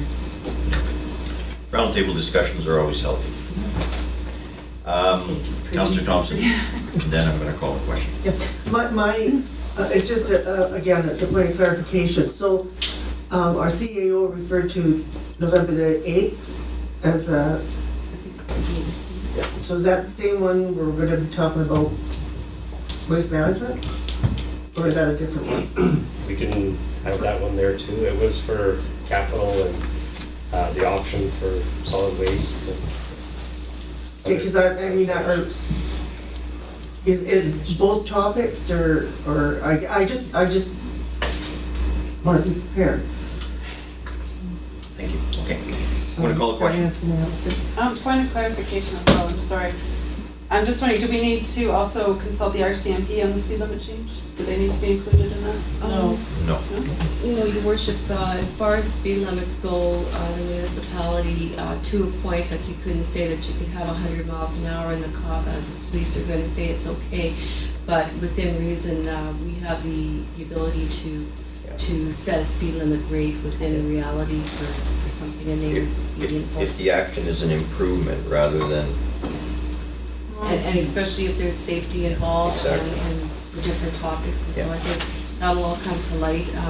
The purpose of the public engagement is not specifically for solid waste. I think it's for the public to be able to speak about all the different projects that are going on, if I understand right. And this is part of it, is that while we have the public there, it gives them a chance to have some feedback. Some persons may feel it's important to talk about solid waste, and some may want to talk about parking stalls downtown. So I think it gives a wide gamut of conversation for those people that want to come out. Also subject of handicap parking. Yeah.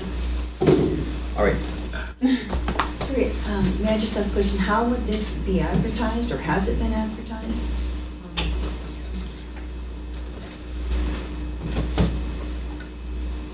Yes, it has been advertised. It is an open house for 2018 initiatives.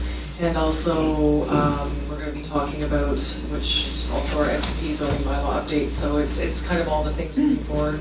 So it's basically kind of a catch-all for 2018 projects, and we'll set some guidelines on, we're going to sort of guide it and focus it, but it's for the public to come in and speak about the projects that we have going on. Where is it going to be held? Sorry? Where's it going to be held? It's going to be held here at City Hall. I think we're probably going to have it downstairs so that folks can come in and circulate, and maybe catch a few people coming in to do other things, and maybe pay bills and other things, and also get them to engage. Pardon me? During the day? It's actually going to be going from 9 o'clock till 7 o'clock, 9 o'clock in the morning till 7 o'clock in the afternoon. So we'll be trying to keep it open for as many people as possible to be able to access it. Would it not be better at the senior center? Yeah, where we can dialogue. Yeah, downstairs is... We can, we've asked to have it at City Hall. We could also open up the upper floor. We could have portions of it upstairs, or we could guide people upstairs. There's different ways we can do it. It's just that we want to move the events around to different places, but right now we thought this would be a good place to host this event, would be at City Hall. But we'd like to start them downstairs, and then we could move them upstairs into the council chambers and different places like we have done before, to kind of circulate them around into different areas. Then I'm going to... I have a question about the time. If it started at 9 in the morning until 7 at night, if council wants to have dialogue with any members of the community, it's an awfully long day to be here.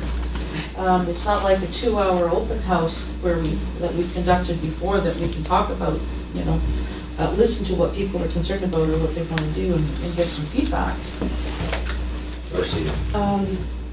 While it's fine that council comes, this is, basically questions on the capital projects, so it's going to be staff drawn dialogues.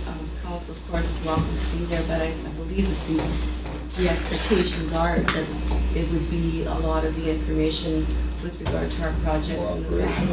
Exactly. Okay. More the operational aspect. Confused then. I'm sorry. The discussion with the David Reed, our operations manager, was talking about solid waste. Now, is that the same time, or is that a different time, or? I'm getting very confused on this. We thought that we would like to try a little bit of a different format this year, because before we have isolated these subjects into separate evenings, and we don't get great turnouts. Our turnouts are terrible, so we spend a ton of time planning, we spend a ton of staff time, and we don't get a very good turnout. So this time we thought maybe if we could combine some topics, we might get folks coming in for one topic and actually find that they're interested in another topic, and we might get more feedback. So we wanted to try this and see how it works.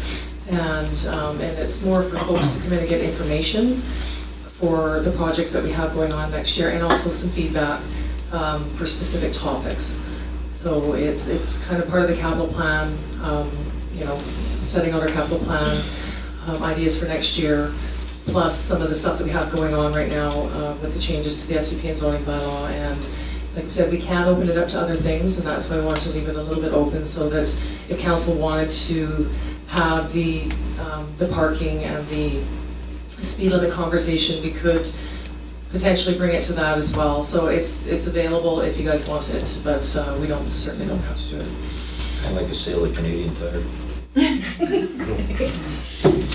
Councillor Butler, and this is it. Yeah, just quickly, I just wanted to say I really appreciate staff trying to find a way to get more people out, because I think it's definitely more inclusive, more community members get to offer their feedback. In the past, when we go out for opinions on things, we get 35 people show up. It's really not representative of the whole community. So anything we can do to get more feedback, I think is great, and to offer to be there for 10 hours is a wonderful thing, so thank you. All right, all those in favor to receive? Anyone opposed? So carried. 10C. Your Worship, there is still a second resolution. Does council want to direct staff to engage with residents in the discussion of the speed limit and parking time limits downtown? No. Mover, please. Councillor Butler. Councillor Tripp. All those. I'll just for discussion. Just to ease Councillor Hammond's mind, doesn't mean that we have to take all the recommendations, because I agree with you 100% that people out of town that like to speed down there might not understand where they're coming from, but we might get some good ideas from people. There might be things we haven't thought of, but it doesn't mean we have to take all of the recommendations, because I am in full support of wanting to lower that speed limit on Second, but maybe not in the whole catchment area of the DBA. I'm not sure I'd vote for the whole thing, but definitely on Second there. Councillor Tripp. Thank you, Mayor Conrad. Yeah, and I guess what I would add to this resolution is that if this can be done on the 8th, if this is the engagement that you're talking about, that would be the extent of it. It would just be, no, you're talking about something, I'm seeing you shaking your head, so they've got something else in mind. Yeah, we're not saying this is the end of the engagement on the topic at all. It was just another opportunity to be able to engage with the public if you choose to do so. And I think probably we'll get some information at that engagement that will maybe lead to other things or not. It'll depend. So. Yeah, I'm not so sure about the engagement on a safety issue like the speed limit downtown. And I think that the parking enforcement is probably not even relevant, since the DBA's request isn't to have a full-time bylaw enforcement patrolling the streets looking for parking offenders. Like I said, what they requested when they came to the council was a complaint-driven bylaw that had some teeth, not patrolling. So I don't, you know, if a customer is at a hairdresser and they're there for 4 hours, I don't think anybody's going to be calling and complaining that there's a customer parking on the street for 4 hours. And we're not going to want somebody going around chalking tires. It's the blatant offenders that that are owners of other properties that are parking in, you know, in front of the stores, or taking up customer parking, and chronic that they want to be able to phone in a complaint and know that there's a bylaw with teeth that persists. So I'm not sure where the public comes in on that, because this isn't regarding public and customer parking. Councillor Crowe? Yeah. To our CAO first, too. Okay. I just wanted to reiterate that I don't believe that the plan would be that we'd be passing out parking tickets and walking around downtown. However, when we're looking at a bylaw that has teeth, that's complaint-driven, it's still going to be taking staff resources, because at some point in time, if it's got teeth, there'll be tickets issued at some point. I think 1,200 a month is... It depends on the number of complaints. Councillor Crowe. Okay. It keeps being mentioned it's a safety issue and it's 30 miles an hour and blah, blah, blah. Or, see? 30 grams an hour. But it doesn't, like, people are gonna the RCMP are not gonna sit down there waiting to give out tickets. The only way that you're actually gonna stop it is to put 2 4-way stops. They'll slow down at the bridge because they've gotta stop, and then they won't be able to pick up speed before they hit the big market intersection. The one thing that's not accounted for in the 30 miles in the speed limit is it doesn't make it easier for people to pull out of those side roads or to walk across the road. If there's a 4-way stop, those people don't have to keep inching out into the traffic and stuff, and people can walk across as pedestrians. I've seen people, you know, almost get hit, people swearing at them because they're crossing and all that. So 2 4-way stops is not going to change anybody's life except for the good parts, right? So Well, that was also discussed as well, that would be that's an what option. should be. Yeah. And then if you want to change it, but 30 isn't going to do any difference. Okay. Okay, all those in favor? Anyone opposed? So carried. Moving on to MC. Memo, disc golf funding and stewardship, October 2017, subject to Development Engineering Services. And the recommendation is council receives for information the memorandum regarding the disc golf funding and stewardship from the Manager of Development Engineering Services. May I have a mover, please? Councillor Crog, Councillor Butler. Thank you, Mayor Conrad. Just briefly, it's been an exceptionally busy time for both staff and disc golf members, and everyone has a lot on their plate. So we'll make sure it happens by the time any funding decisions are made and it comes to council. But I think the deadline for the next November 14th meeting is this Thursday. Sounds like we're preparing for an open house. Councillor Butler.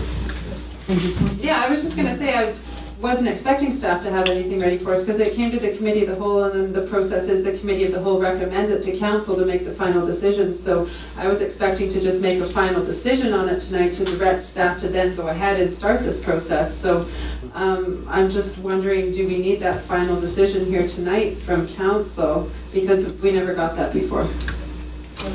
Your Worship, this memo was just a courtesy to council because back in August or whatever, and I think Director Russell was here, there was going to be a stewardship agreement that was going to be drawn up, and so I think they're still working on that stewardship agreement, and that's why they just put that piece in there just to advise council, because they would have kind of asked how come it's not here at the end of October. Because Committee of the Whole doesn't have the authority to direct staff to do something. As far as I'm aware of, it has to come from council, which it's never happened yet. And Your Worship, it was a resolution that was back in the day that just said that this was going to be something that was going to be considered and put together. So it's not, they're still working on the stewardship agreement to take to council for approval. Yeah. Yeah. That's okay. This is just for information. Just for information, exactly, there's still work to be done. Okay, all those in favor? Anyone opposed? So carried. Okay, moving on to the meeting details. 11A, Bylaw 1606A6, rezone 7. Excuse me, sir, Mayor Conrad, may I recuse myself from this because of my close proximity of living with the neighbor. Okay. Thank you. We'll call you as soon as we're done. Okay, subject matter, Bylaw 1606-A6, rezone 7357 10th Street from R1 to R3A. Development Engineering Service. Recommendation is council gives third reading to the zoning bylaw amendment number 1606-A6. Mover, please. Councillor Clark. Seconder, Councillor Thompson. Discussion, Councillor Butler and Councillor Hammond. Thanks, Mr. Moreno. This is a long meeting, but I think it's important that we give everything full consideration, especially after hearing the public hearing tonight. I have had concerns about this project from the beginning because of the coverage of the lot. The property, the house itself, when you look at the optics of it, I mean, if you measured it, probably doesn't, but by the optics of it, it's a large house on that property already. It does appear to already be 50% coverage. And then you add in 3 more parking spaces, this property is going to be pretty much, it's going to look like it's all paved. And coming around that corner in the alley, which a lot of people do, a lot of people use Pearly Park there for soccer practices and stuff. There's a lot of traffic around that alley and the corner with the 2 parking spots squished in there. It doesn't look like, it's not ideal. And I'm kind of on the fence with this one. I'm not really 100% convinced on it. Councillor Hammond. Yeah, I have some concerns as well, primarily around the parking. But, I mean, the house takes up a large density on the property. And I know it looks huge, but what better house to turn into multi-units? It's like if you look at the house beside it and you look at how small that is, of course, that would accommodate a lot of parking spots, but you can't, realistically put extra suites in there. This house, I'm just concerned that it's up to code with all of the renovations that have already been going on over the years.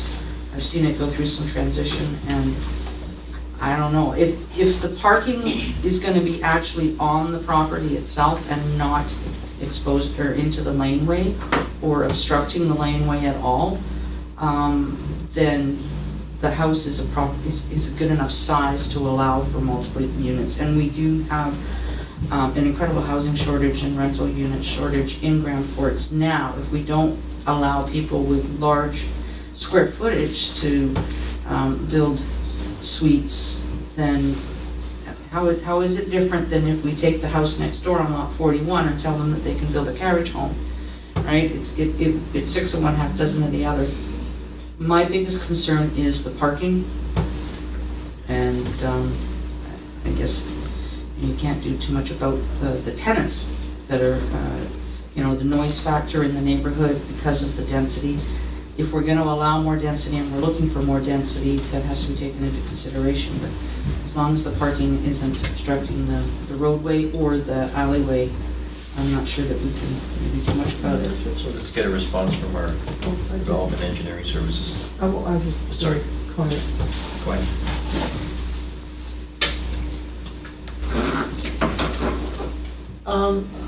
I understand that you may have some concerns with parking, but if the people who owned that house were a 2-car family, the husband and wife each had a car, and a teenager had their own vehicle, you're still going to have the same issue with the parking.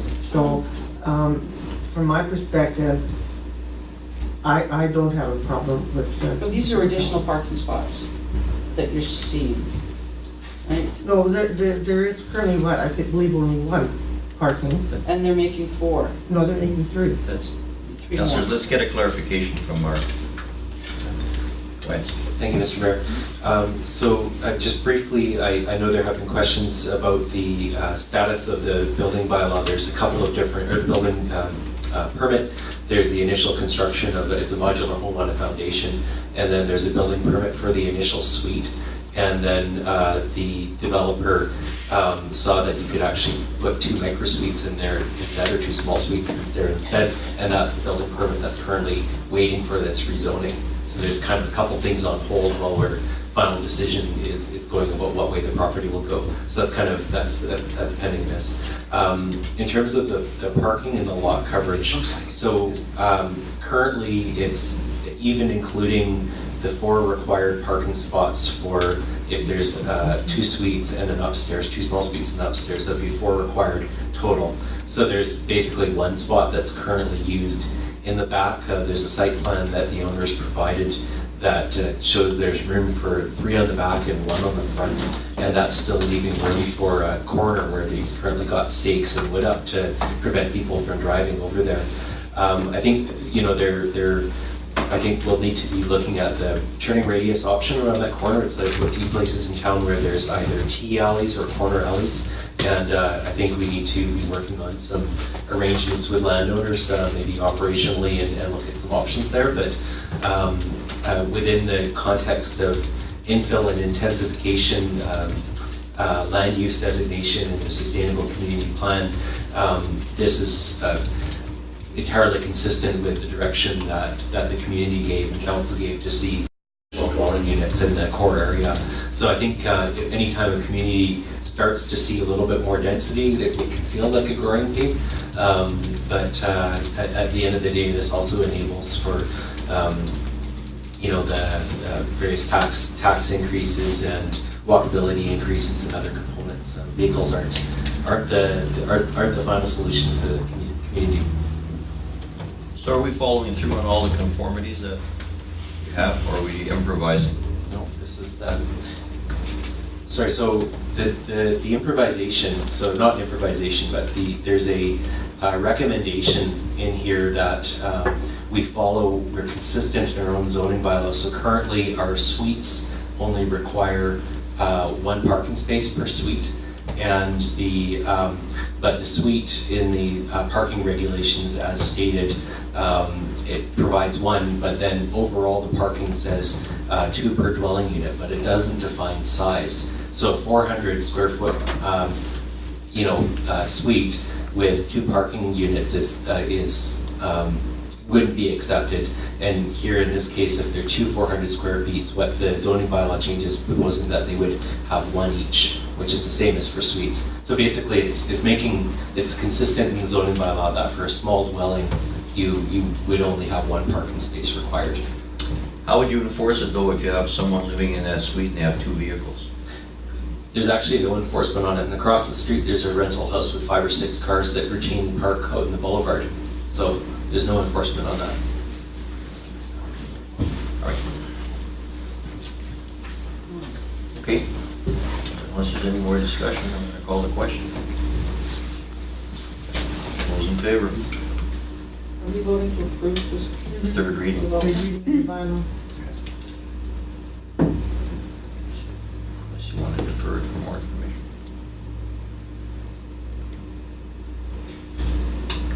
I just want some assurity that the parking is not going to be a problem for them. And is it going to block the flow of traffic in the name Option, you can vote against it. Can we table 3rd reading, Mr. Mayor, to refer back to staff and just put it off? You have that option to refer it back to staff for more information. But they've already said that the parking already meets the requirements that we have. Hearings. Got 2 public hearings. I know, I looked at that property, so it's... All proper protocol has been followed, so.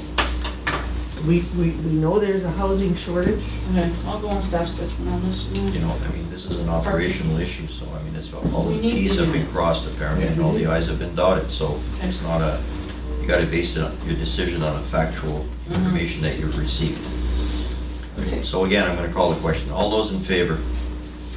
Anyone opposed? So carried. Moving on to 11B, bylaw 1919. We're gonna wait for Councillor Tripp to come back in. Can we have a... Well, then you should have gone. I could have You just want to sat. recess? Yeah. Okay, I'm gonna call a 5-minute recess. I'm gonna call this meeting back to order.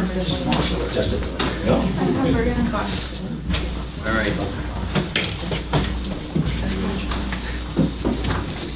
Moving on to item 11B, bylaw 1919A2, introduction of the OCP bylaw amendment and zoning bylaw replace and repeal. From Development Engineering Services, again, the recommendations council gives first and second reading to the official community plan bylaw amendment 1919-A2. Mover, please. Councillor Tripp, Councillor Thompson. All those in favor? Discussion, go ahead. Sorry, I haven't gotten back yet. So for the zoning bylaw? Official community plan. Yeah, sorry. Are we doing them all together? I'm sorry, I wasn't catching up there. No, separate. No, they're separate. Okay. So, we have a mover and a seconder on the official community plan bylaw amendment. So, if there's no discussion, I'm calling the question. All those in favor? Anyone opposed? So carried. Moving on to the second recommendation is council gives first and second reading to zoning bylaw 2039.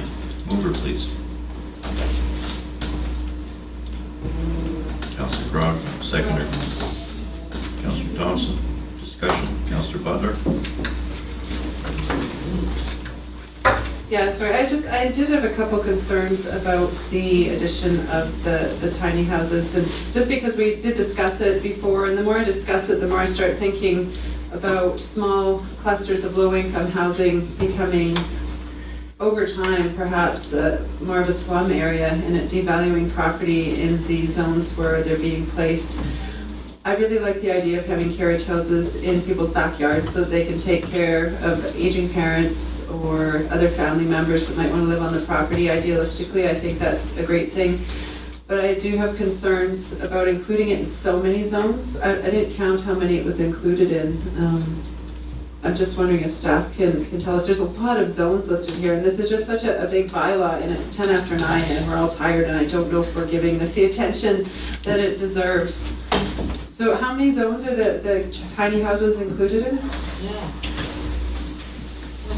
Through the Mayor, thank you. So it was actually a bold and calculated move to get attention, because I actually have reservations in place in the mall zones as well. But the topic is a big one, and so we're seeing a tremendous amount of demand.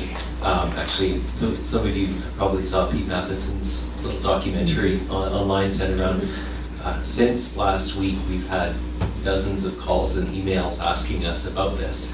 And so it was a challenge to think about, how is this accommodated? What's the best way? So I've been looking at many different options, and some communities allow it in all over different types of votes. Anywhere infill housing is allowed, and then they require a development permit. And that's the process that we'd be proposing. Some communities take it a step further and allow a tiny house with a temporary use permit. And after 3 years, or if you want to keep it in that location, you'd have to put it on a foundation. So that would be adding to the permanent value of the property, for instance, or maybe moving on. So there's some good options out there. And, you know, I know there's questions about the process here and options going forward, but any one of these can be studied further and moved in for inclusion when it's appropriate. So there's certainly no rush on it. What I'd like to hear from about the zoning bylaw changes for tiny homes and garden suites is what is the level of control that council wants over the development process. A development permit with a checklist that you can check and balance, a temporary use permit in case there's a problem issue that shows up, you think you don't want it. What's the level of, you know, hands-on until we see actually what the real demand is? That's my big question. Councillor Butler, then Councillor Hammond, then Councillor Tripp. Well, I don't want to see everything having to come to council, because I know when developers come in, they want things streamlined, and I think that's really important for economic development, that City Hall appears to be quick and easy for them to get their permits through. I don't want to stall people by having to bring things to council all the time. But again, my concern is with, like, Dara Sutton, when she came before council and she was talking about low-income housing being incorporated in different areas, it was to be spaced out throughout different areas of the town. And I think when we cluster low-income housing all together and create something like a trailer park style up on Copper Ridge, I don't know if that is the appropriate zone to have a cluster of low-income housing, and that I'm pretty sure would devalue people's property in areas like that. So I'm not sure how many of these should be included in each zone. I mean, 1 or 2 spread out through the community, but again, there's so many different zones here that it's been included in, and at 9:15, I'm not ready to go through each zone and look and see if it's appropriate for each zone. So I'd like to table this, really. Response to our CEO and then to Mr. Watt. Your Worship, I believe staff's intention is for the first and second reading that it gets the public process going on this, so then you get more public pieces. There's going to be some more consultation. This is the 2 pieces that's meant for us to take a really long time taking a decision on this. By getting the first and second reading, it gets that process moving. Nothing happens since, like, you have to have that public process, and if we don't get a third reading, it still sits there. So it's just a matter of getting this process going on. Would it not be favorable to do something now, because if it goes to third reading and it has to start over Yes. again completely? Well, Your Worship, the first and second reading is meant to get the process going, then you have the public consultation. Council would have the choice whether or not to give third reading at that point. There's still many amendments that can be made to these two bylaws prior to that, and that's what it's meant to do, is the first and second reading. And then if there's some amendments that need to be done, it can be done before council would offer the third reading. To our, Through the Mayor, so one option that could provide some more time here after these first and second is to have some public consultation on it, bring it to a public hearing, and have a report from all of that to council on all the proposed changes and the public feedback on them, so you have a balanced idea of what's being heard across the community, and you can continue the engagement yourself, of course. And then a report, I guess, be a request for decision about bringing it to third reading versus more outreach and more study. similar to what was done with 11A, where a public hearing was held. Councillor Hammett was first and next, and then Councillor Butler back again. So can we see that map up on the screen? And Councillor Tripp. And what color is designated for? It's just small. Wait till he blows it up, it'll look familiar. Oh, okay. Okay, I'll blow it up.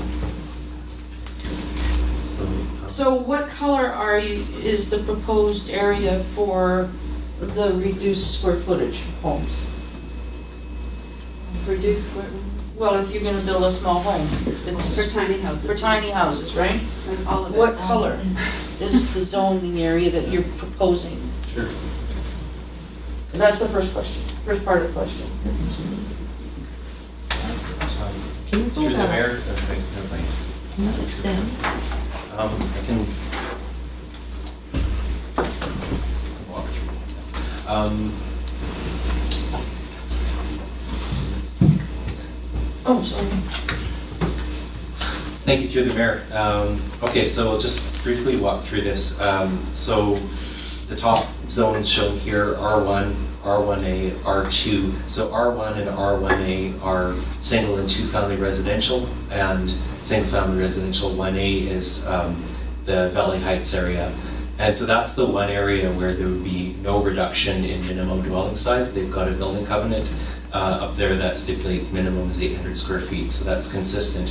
Across the rest of R1, the primary dwelling would be down to, I know someone could say something about metric here, but down to 40 square meters, which is a little under 500 square feet. So the, kind of typical cottage from earlier in the century that you might see in a lot of areas, and that would be able to be a primary dwelling in all of the pink. In all of the red, which is R2, the primary dwelling could be potentially as small as 18 square meters, which is truly a tiny house. And I think a lot of people actually, when they're looking at tiny house models that they can put in a place, they're probably looking at 400, 500 square feet quite typically. So that's the notion of minimum dwelling size for residential areas, similar for R4 and R4A, having small homes in rural areas. Now, when we're talking about clusters, I want to clarify the language a little bit. First of all, a cluster development is where you'd see several of the similar dwelling type together. One example of a cluster is Clifton Estates, right, where you see several clustered together. That requires a specific zoning, not unlike either R3A multifamily residential or multifamily residential 3, where you would have development permit and have a little neighborhood cluster out of that. I think the anticipation of having a variety of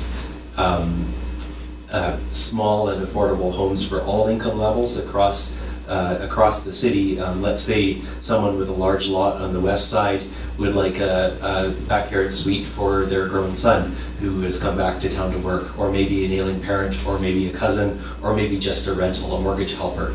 any one of these might be a form of affordable housing, but we go through a development permit process at the bare minimum to ensure that the building standard is high. So not looking at shanties or trailer parks. I think that's the key. In areas where this has been tried in terms of cottage homes or backyard garden suites and carriage homes and that kind of thing, you see quite a high standard of development because they're smaller. They spend money on materials, to make a dwellable place. So these are the assumptions going forward. I think having council control at the beginning, I think, is desirable because I don't think we're going to have a flood. I think we'd like to use that as a learning process and get the community feedback as it goes forward. So the next part of thank you, Graham. The next part of my comments is tiny houses is great, but I don't want to see tiny houses built just for the sake of building tiny houses, because then you've got somebody who buys a half-acre lot who, say, puts on a 400 square foot home. Whereas what we need, and the reason we're doing this, is because we need more affordable housing, we need more units available. So you've got a developer that comes in and says, okay, I want to buy this half-acre lot, and I am going to put 12 400 square foot units, cottage-style homes on here. It's a lot more practical than having one person purchase the half-acre lot just to put their own 400 square foot home on there, because it defeats the purpose of opening up more housing, right?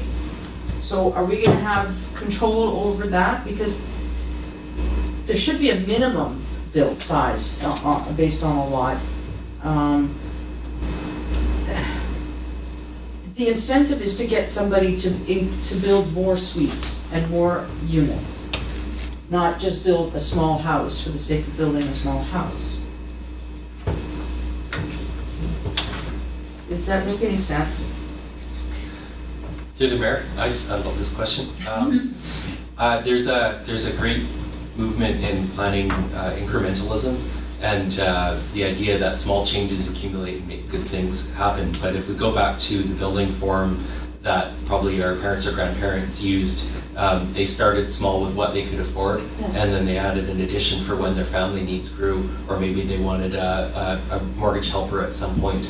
And so the idea of affordability is that when you place a minimum building size when the building costs are so high per square foot, and the larger you get, the less likely you are to be able to do it yourself, which is another part of affordability.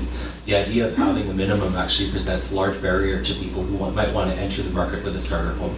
And it might be a young couple, and maybe that they're looking at is something that puts two of them together once their families grow. So looking at how other communities have done it, when they're looking at equity and inclusivity and that kind of thing, the idea of starting out or rebuilding after life changes is a really important one for inclusivity. It's what we've been hearing from people. Fair enough. Councillor Tripp and then Councillor Butler. Yeah, thank you, Mayor Conrad. Yeah, I like the idea of, I think I understand a little bit better now from staff what the goal is here, is to get this thing moving so that we can get some public input. And I really like the idea of council having some kind of a workshop, some kind of further education, if you will, on all what's entailed here with the zoning and the rezoning, and also getting input from, say, realtors or stakeholders who would know what the kinds of changes that we're thinking of making are going to have in terms of the entire community and how it's going to affect, the community, the values, housing values, land values, and all of that. So I believe, I hope, and please correct me if I'm wrong, but that this will start that process. Then we can look forward to some further workshops or a workshop, training, input, knowledge, download to us, and then it will move forward from there. That's where subsequently the fourth part of this recommendation comes in for the public hearing. Councillor Butler. I had a few questions written down for this bylaw. First one being, we've discussed about reducing the lot coverage from 50% to 40% in some zones, but I don't see that reflected here. Is there any way that that can happen, or?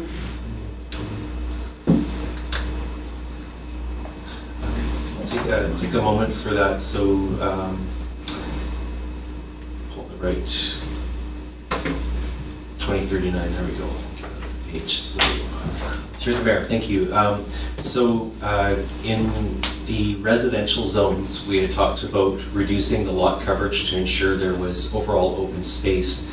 And we studied Kelowna's bylaw, we studied some of the other ones that were working on infill, and what they did is took it to 50%, but including parking.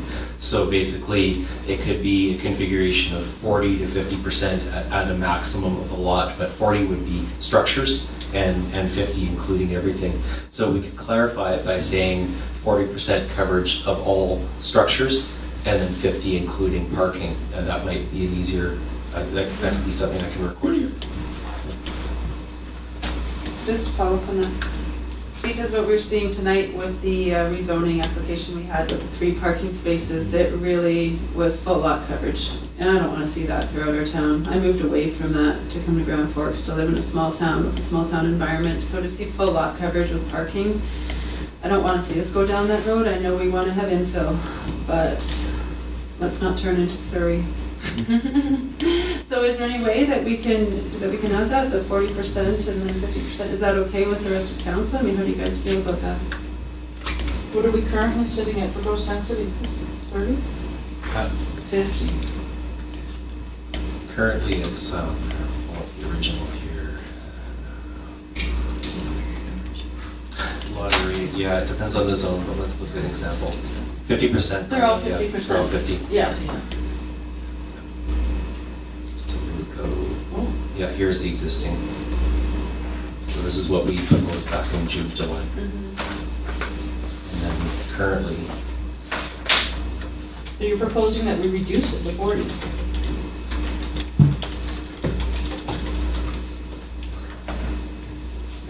So for residential zones, here's the example. Maximum permitted lot area coverage should be 50% of the principal building with all accessory building structures and off-street parking. And what I'm hearing from Councillor Butler is a suggestion of making 40% coverage, for instance, with accessory buildings and structures, and 50% maximum, including parking, including all off-street parking. And that's what that says, though. Well, it doesn't specify the 40 for all the structures, and I think what the concern is that, you know, I think it depends on how you accommodate the parking, right? You could have a building that has a double car garage, and that's, you know, 2 of the parking spaces right there, and so that's within the building. So I would take this back for finding the best definition, and we'll incorporate it, bring it forward. I hear though that not allowing basically a 50% plus parking, which is what we currently have, that can present some problems.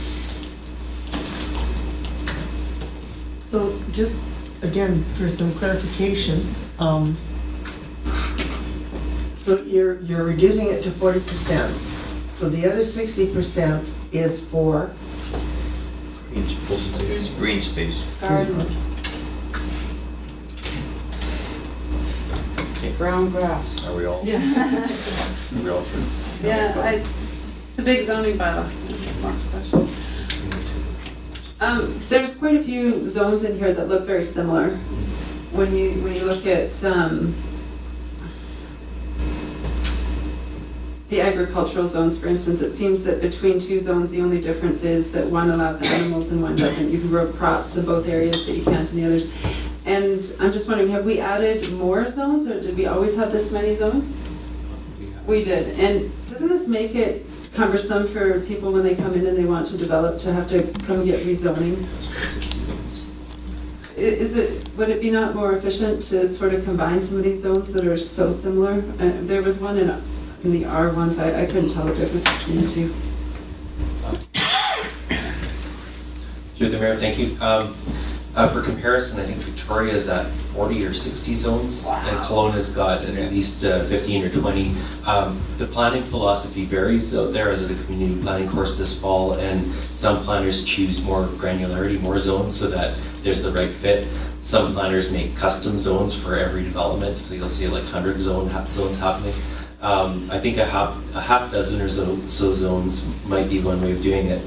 I would like to discuss other options for how we do zoning going forward. I think we have options for thinking about things in terms of overlay rather than hard lines separating where maybe different conditions apply, but this is a relatively small number of zones, and maybe the issue for animal agriculture north of the hospital is for well protection and nitrates from intensive animal agriculture, and it maybe could be instead mandated through some kind of groundwater protection bylaw or something. So there's different options for accomplishing objectives, and sometimes zoning is chosen as the first choice. I think there's a lot of other ways to get it, including subdivision bylaws, including groundwater protection tools, development permit areas rather than zones, depends on what the tool is. So but definitely study these and adapt as we move. Last question. Community use zone doesn't have a lot area coverage for buildings. Is this intentional to not have lot coverage in community use zones? Is that a problem? The community use varies so much, so there might be a baseball diamond and things that cover a large part of the parcel. There might be a parcel where the parcel itself is entirely occupied by a building because it's one of these 100-year-old parcels in City Park or whatever it is. There never has been a building thing, and generally it's under council control what goes in those spots, so it's up to council. I'm going to call the question. All those in favor? Carried. I just wanted to thank staff for your passion on this. It sounds like you've really put a lot of thought into it. You're excited. Oh, this is hard. The third one. Recommendations council gives first and second reading to zoning bylaw repeal 1606-R1. Mover, please. Councillor Thompson, Councillor Crogg. Discussion, Councillor Hammett. Yeah, I just have a question regarding item A, 4A. No person shall place, secure, erect, use, or maintain a temporary shelter on any public place or park within the city between 9 a.m. and 7 p.m. We're not there yet. No, we're not there yet. Isn't that what We'll be there tomorrow. No. Is that what the one we're on now? No. We're go backwards. We're go back The third resolve. Okay, all those in favor? Anyone opposed? So carried. We'll move along at work. Now can I ask? No.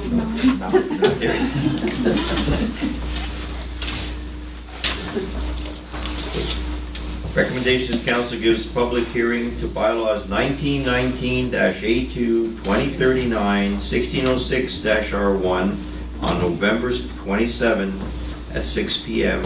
at City Hall. Mover, Councillor Thompson, Councillor Crowe. All those in favor? So carried. Now, 11C, bylaw 1959-A1, Parks Access Amendment of Development and Engineering. Recommendation is council gives final reading and adopts the City of Grand Forks Park Access Amendment Bylaw number 1959-A1, 2017. May I have a mover, please? Councillor Thompson, Councillor Crogg. Discussion. Okay, so it says that they can't set up a structure or a tent between 9 a.m. and 7 p.m. So, but number 3, so that to me would mean that after 7 p.m. you're okay to put up a tent, as long as it's down before 9 a.m. Oh, wait, temporary shelter between hours of 9 a.m. and 7 p.m. Yes, okay. But then in section 3, if you go down to page 181, No person shall enter or be upon or within a park between the hours of 11 p.m. and 6 a.m.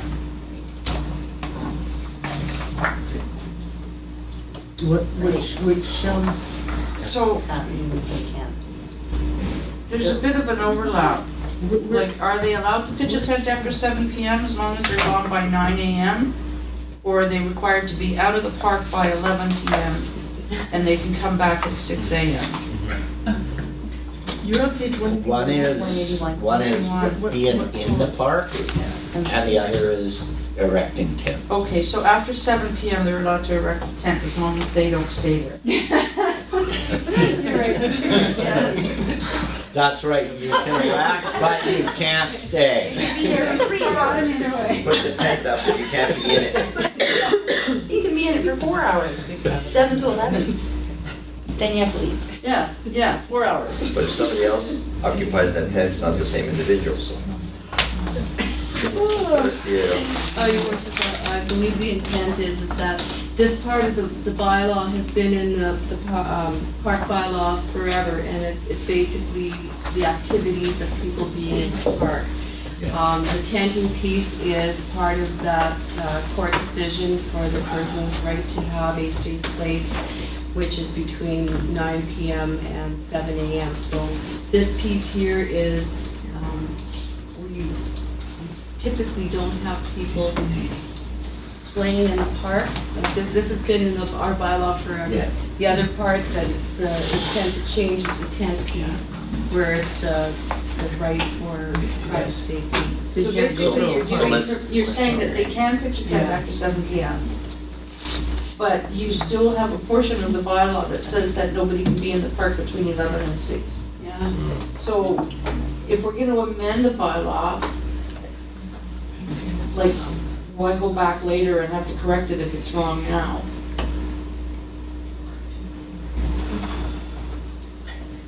It's number 3 and number 4. So number 3, again, is talking about if people are generally partying. Now, if somebody has the right to a quiet, safe place, if they're in a tent, they're within for what the courts decide is what we need to provide for a safe place for the evening.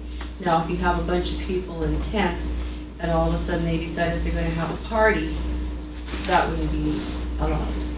But it doesn't say anything about noise or, quiet enjoyment or sleeping. The tent part is the piece that's the change. And it's meant to be able to have a little bit of teeth to say that you can't stay forever in the park. And so it gives us a little bit of leeway that gives us a chance to say that you can be in this tent from here to here. It's not that we're encouraging people to be there, but they have to go. But you can't be in the park, so in other words, you're allowing the issue from the courts as far as shelter element Exactly. goes. But you have to so-called stay in that tent, so to speak, in your shelter. Not everybody that's being in the park may not have a tent. That's right. Right? Exactly. So bottom line is let's just park it. Ready? We're having any more discussion? Good. All those in favor? Anyone opposed? So carried.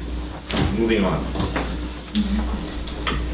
11D, Bylaw 2041, the Revenue Anticipation 2018. From our Chief Financial Officer, recommendations council gives 3 readings to Bylaw 2041, 2018, Revenue Anticipation Borrowing Bylaw. Mover, please. Councillor Butler. Councillor Thompson. Read the names. Any discussion? Okay, all those in favor? Anyone opposed? So carried. Go ahead. All right, there's no late items. And our next element is questions from the public and the media. Everybody knows the drill, so I'm not going to repeat it. Katie in the front. Thank you, Your Worship. If I may pose a question to the delegation since they're still here. Is that allowed? Yeah, through you to the delegation. Thank you. Your proposed budget for 2018 that you spoke of, is that a projected balance budget for 2018? Okay, thank you. That was simple. Another one? Chamber of Commerce is up on the agenda. I have so many questions. Through you, if I may, to Councillor Butler and/or Councillor Schiff, whichever would like to answer the question. Both councillors voted against referring the fee-for-service request to the 2018 budgeting process. Are you in favor of a fee-for-service agreement for the chamber in 2018? I mean, not the reading of that. If you're against referring it to the budgeting process, it has to go to the budget process if there will be any fee-for-service agreement at all. So. Okay. Oh, I don't know if I need that. Well, anyway, yeah, no, I am very much in favor of the BCRCC and their work in the boundary to support business and to encourage business. What I'm concerned about is that we didn't actually see any financials. We haven't seen any financials. And so to put it forward into the budgeting process without actually seeing any kind of a financial statement. I mean, yes, we do have a 2017 financial, you know, that's basically saying this is what we hope we're going to spend, but not having even heard, and that was a very relevant question that you asked, is it a balanced budget? Because the last one that we looked at was a $19,000 deficit budget. So yeah, my answer to that is if we were to see proper financials that could support you know, us moving forward with the giving of the $15,000, absolutely. Okay. Well, that's your question. Yeah, council, through the mayor, council has a lot of requests for money going out. As I'm sure you're aware, we have 2 organizations this year that are asking for increasing in their funding, and the presentations that those organizations have brought forward have been extremely professional. They've supplied us with their financials time and time again. They've run their AGMs and their board meetings following normal Robert's Rules of Order. And we also have the DBA, which has just started up, which is possibly going to be representing more than just the downtown core in the future. So we have a lot of wonderful organizations vying for our money, and I think we really need to be careful that we put that. It's a lot of money, $15,000, and so we need to be careful where we put that money. And I need to put it in areas where I've been assured that these organizations are being run by normal board standards. A follow-up then, if I may, to either councillor, since they both answered. One of the themes we've been hearing about the chamber in the last 6 to 8 months when this has come to council is fiscal responsibility, and both councillors and the feeling of council at the time when, or at least of some councillors at the time, was that council should grant the 2017 fee for service even though they were presenting a significant deficit. They asked for $20,000 and were presenting a $19,000 deficit. And the feeling of some councillors at that time was that council should continue to fund that deficit because they couldn't move forward without that money. So I'm curious as to the relationship now that they're presenting a balanced budget, yet there seems to be some reticence to fund a fee for service. We haven't seen a balanced budget. We haven't seen anything. Seen nothing. We have not seen anything. No financial figures for this year, other than a proposed budget. We don't know how that money's been spent or being spent. Okay, so even though they're proposing a balanced budget for 2018, there's still some concern over funding a fee for service. What we have is a 2017 budget. We don't have 2018. We don't have a 2018 budget. No. Oh, I was under the impression that it had been provided. No, nothing has been provided. No. That's all we have.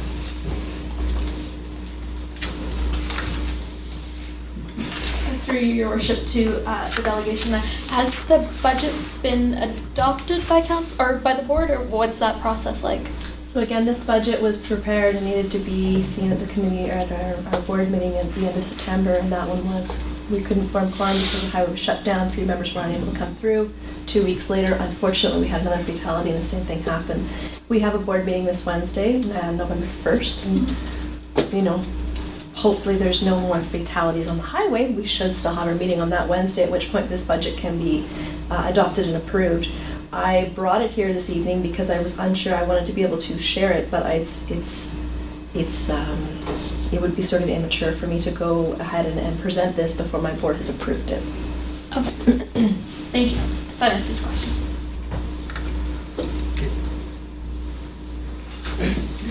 Different issue now. Yes, Your Worship, thank you. Through to Councillor Hammett, if I may, about the Downtown Business Association. So do I understand correctly that you're not in favor of public consultation on reducing the speed limit and or changing requirements in the downtown core? Which requirements, sorry? The speed limits. You're not in favor of public consultation on speed limits? It's not that I'm not in favor of public consultation, because I think public consultation is always important. I think the Downtown Business Association knows what's best for the downtown core, where they conduct their business and where their staff work and where they work. They have put the request in for the reduced speed limit downtown for very good reason, because they have seen so many near accidents happen that I think that it's an unnecessary step because it's for safety reasons. If they were talking about wanting to increase the speed limit, I think definitely we need to go to a public consultation. If it was something that was going to detrimentally affect the community, I would say definitely go to a public consultation. But this is safety for everybody concerned, so I'm not sure that it's absolutely necessary. Thank you. Good. Do we have any other questions? Lady in this third row. In your bylaw proposal. Identify yourself. Oh, Gloria Cook. Concerned citizen. You're in your bylaw about your tenting in the parks. There was no mention of, it occurred to me, I was reading through it today, there was no mention of baby or sun shelters, which look like tents of a sort, on the beach or in the park itself. And those things could be construed to be a tent. So I was going to maybe ask if you would add that kind of, some people use those for their young children on a beach or in a park in a sunny spot. And the other item was somewhere in there I noticed no alcohol allowed. Now if somebody was picnicking and had a bottle of wine or a couple of beer or something, what about that? How would they know for sure? I mean, that still comes under the category of, it's probably an offense because drinking in public, consuming alcohol in public is illegal. So it's not only necessarily applicable to our bylaw, it is a general statement. Something I thought about. Public consumption. Yeah. And as far as the shelter, you deemed it exactly. It's called a sun shelter. It's not. I'm not sure that's even the terminology, but. But in any event, it's not a tent. It's a shade. It's a shade. Councillor Butler. Yeah, that issue did come up when we discussed this previously, when the bylaw officer was here. I can't remember, but we did have a discussion about it, and he wasn't concerned about that issue. Okay. Yeah. I mean, a tent basically deems its own merits as far as the terminology goes because it's to shelter someone to sleep in it. To use it as a protection from shade is a whole different element. I mean, it's common sense rules there. Any other questions? Hearing none, we have a motion to adjourn. Councillor Krog, second. Councillor Thompson. This meeting's adjourned. Oh, all in